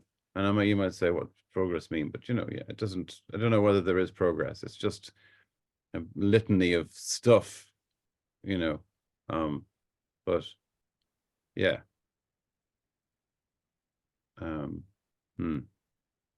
Yeah, it's a bit of a trap to start thinking of it in terms of progress. I mean, of course we do in the background, we do go, well, something's changed and it's a change for the better. But then that can be threatening too. So we immediately get back into the heavy stuff. You know? But yeah, trying to explain it, that's a mistake in a way, isn't it? Because that takes us out of into something else. Yeah. But nevertheless, I don't know, maybe it's just the optimist part in me. I see the optimistic part. I do see any little insights, any little moments of clarity as being really significant. But, you know. Yeah, a little bit. Yeah, and we're there anywhere. It's just happening. Yeah. Yeah. Yeah, you'll be glad to hear that Luciana's been trying to persuade me that it's all going in the right direction without any effort on my part. And I'm going, Vince is trying to tell me that every week. I don't believe it. Yeah. Well, all I'm going to say is, you've put an awful lot of effort in over the years, and where's that got you? I don't know.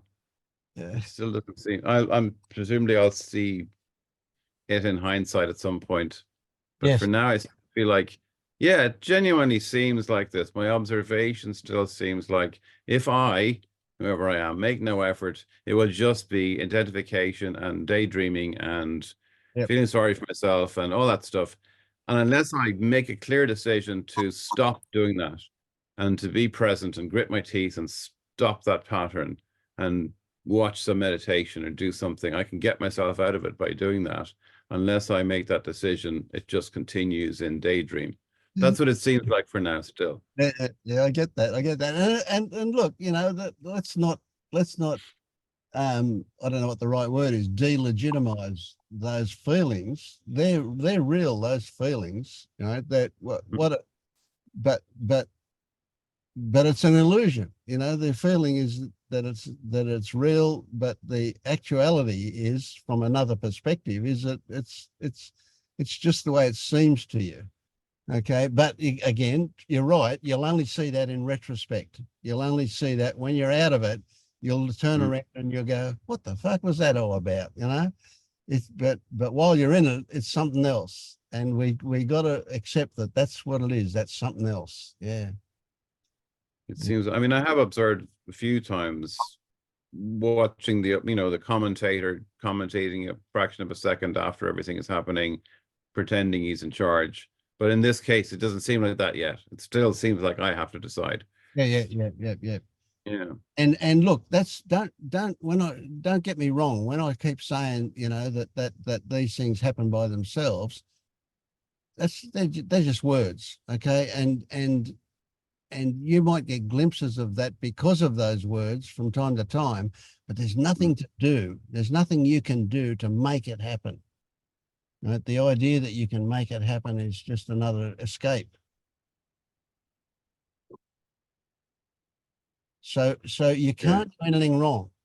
Try all you like, or don't try, right? You can't do anything wrong. Whatever is there is whatever is there.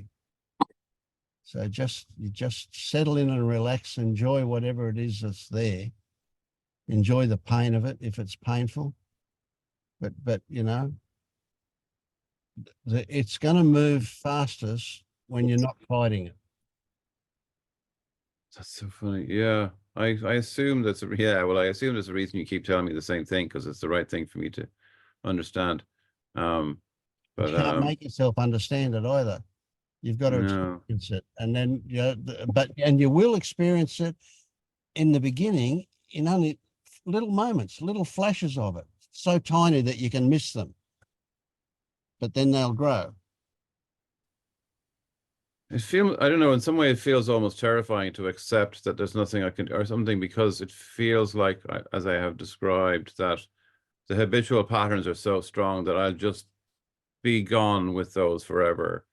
And I have to do something to change that habit, or else it'll just be the habit for the rest of my life, and then I'll die. There won't be any change to it just feels so overwhelming, the patterns that have been here for so long. And yeah, I know it'll sound silly to me later, will it? But just for now, it still seems, yeah. And we have to honor that too. That's important. We can't, put it down and say it doesn't matter, it's wrong or anything like that. We honor that. That's what your experience is. I want to emphasize the fact that you just say that you did something and you experiment something. What I heard was some ground, some safety, and something different from the depression that you felt for so many years. And I just want to emphasize this fact that you find something different. Yep. So good. Yeah.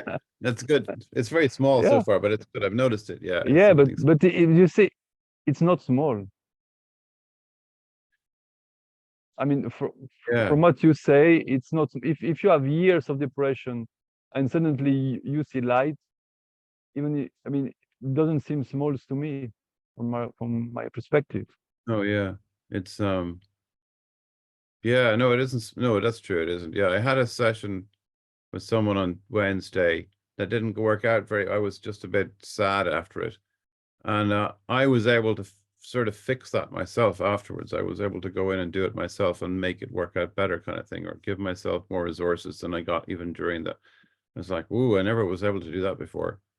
Well, So that's huge. That's huge. Yeah. So there was some clarity there that I got all on my own, sort of thing, and even with the help of other people and for over the years, I can't get to that. So yeah, it is huge. Yeah, it is. Yeah. So I'm happy with that. Yeah, that's true. Yeah. Great. Yeah. It is. Yeah. Yep. Thank you. Yeah.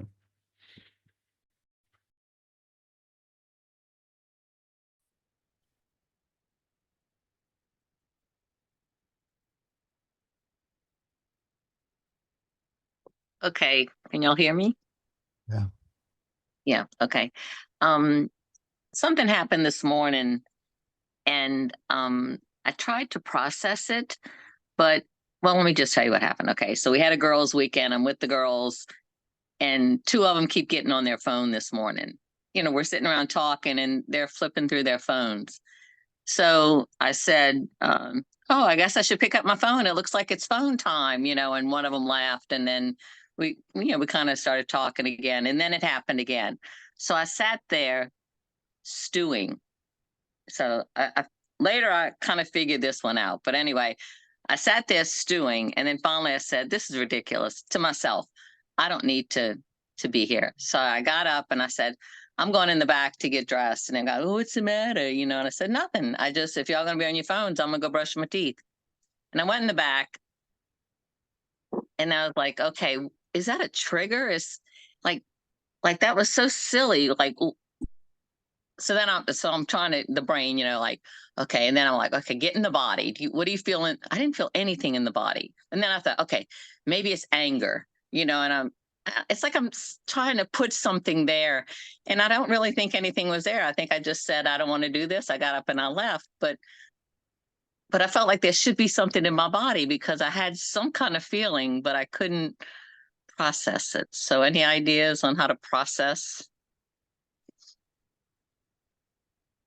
Yeah, the trap is to think that what it's about is what was happening.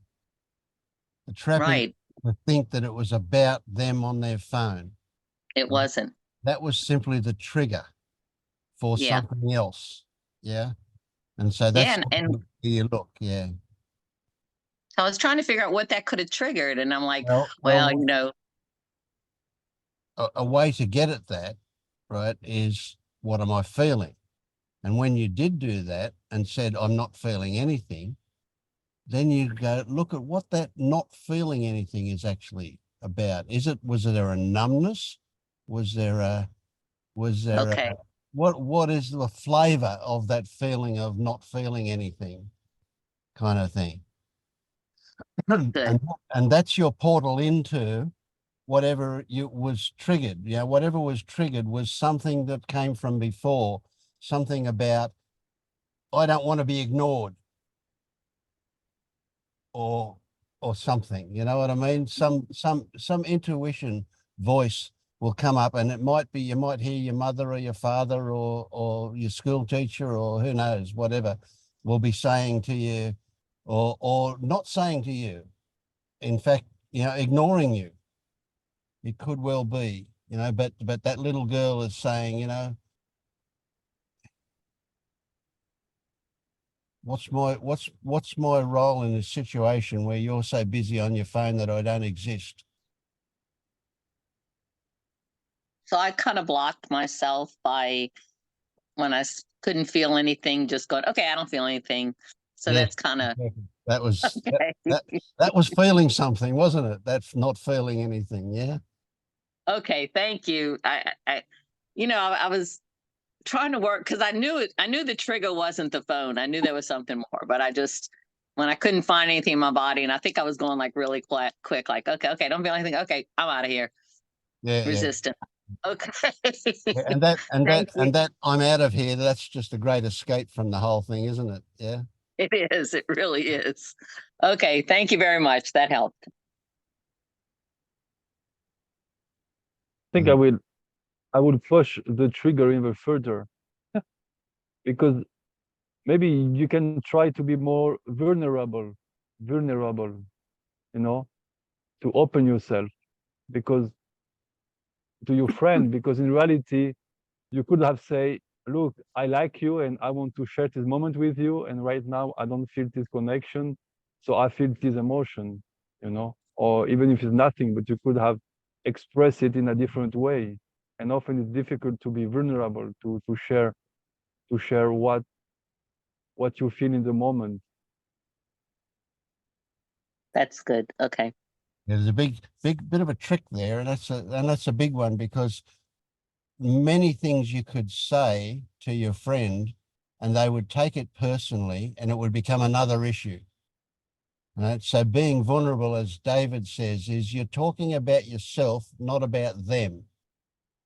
Right? Now, they still might take it personally, but if you're a little skillful about it, they won't take it personally.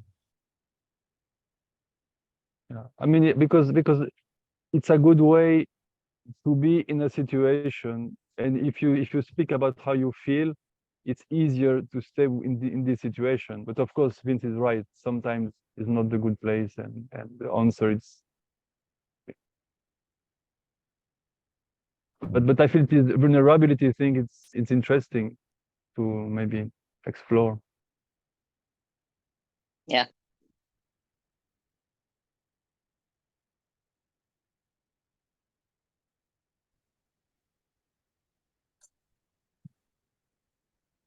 All right, everybody, time for me to go and cook poached eggs. So breakfast time. Thank you, Vince. Okay. Thank you. Thank y'all. Thank you. Bye-bye. Bye-bye. Thanks. Bye bye.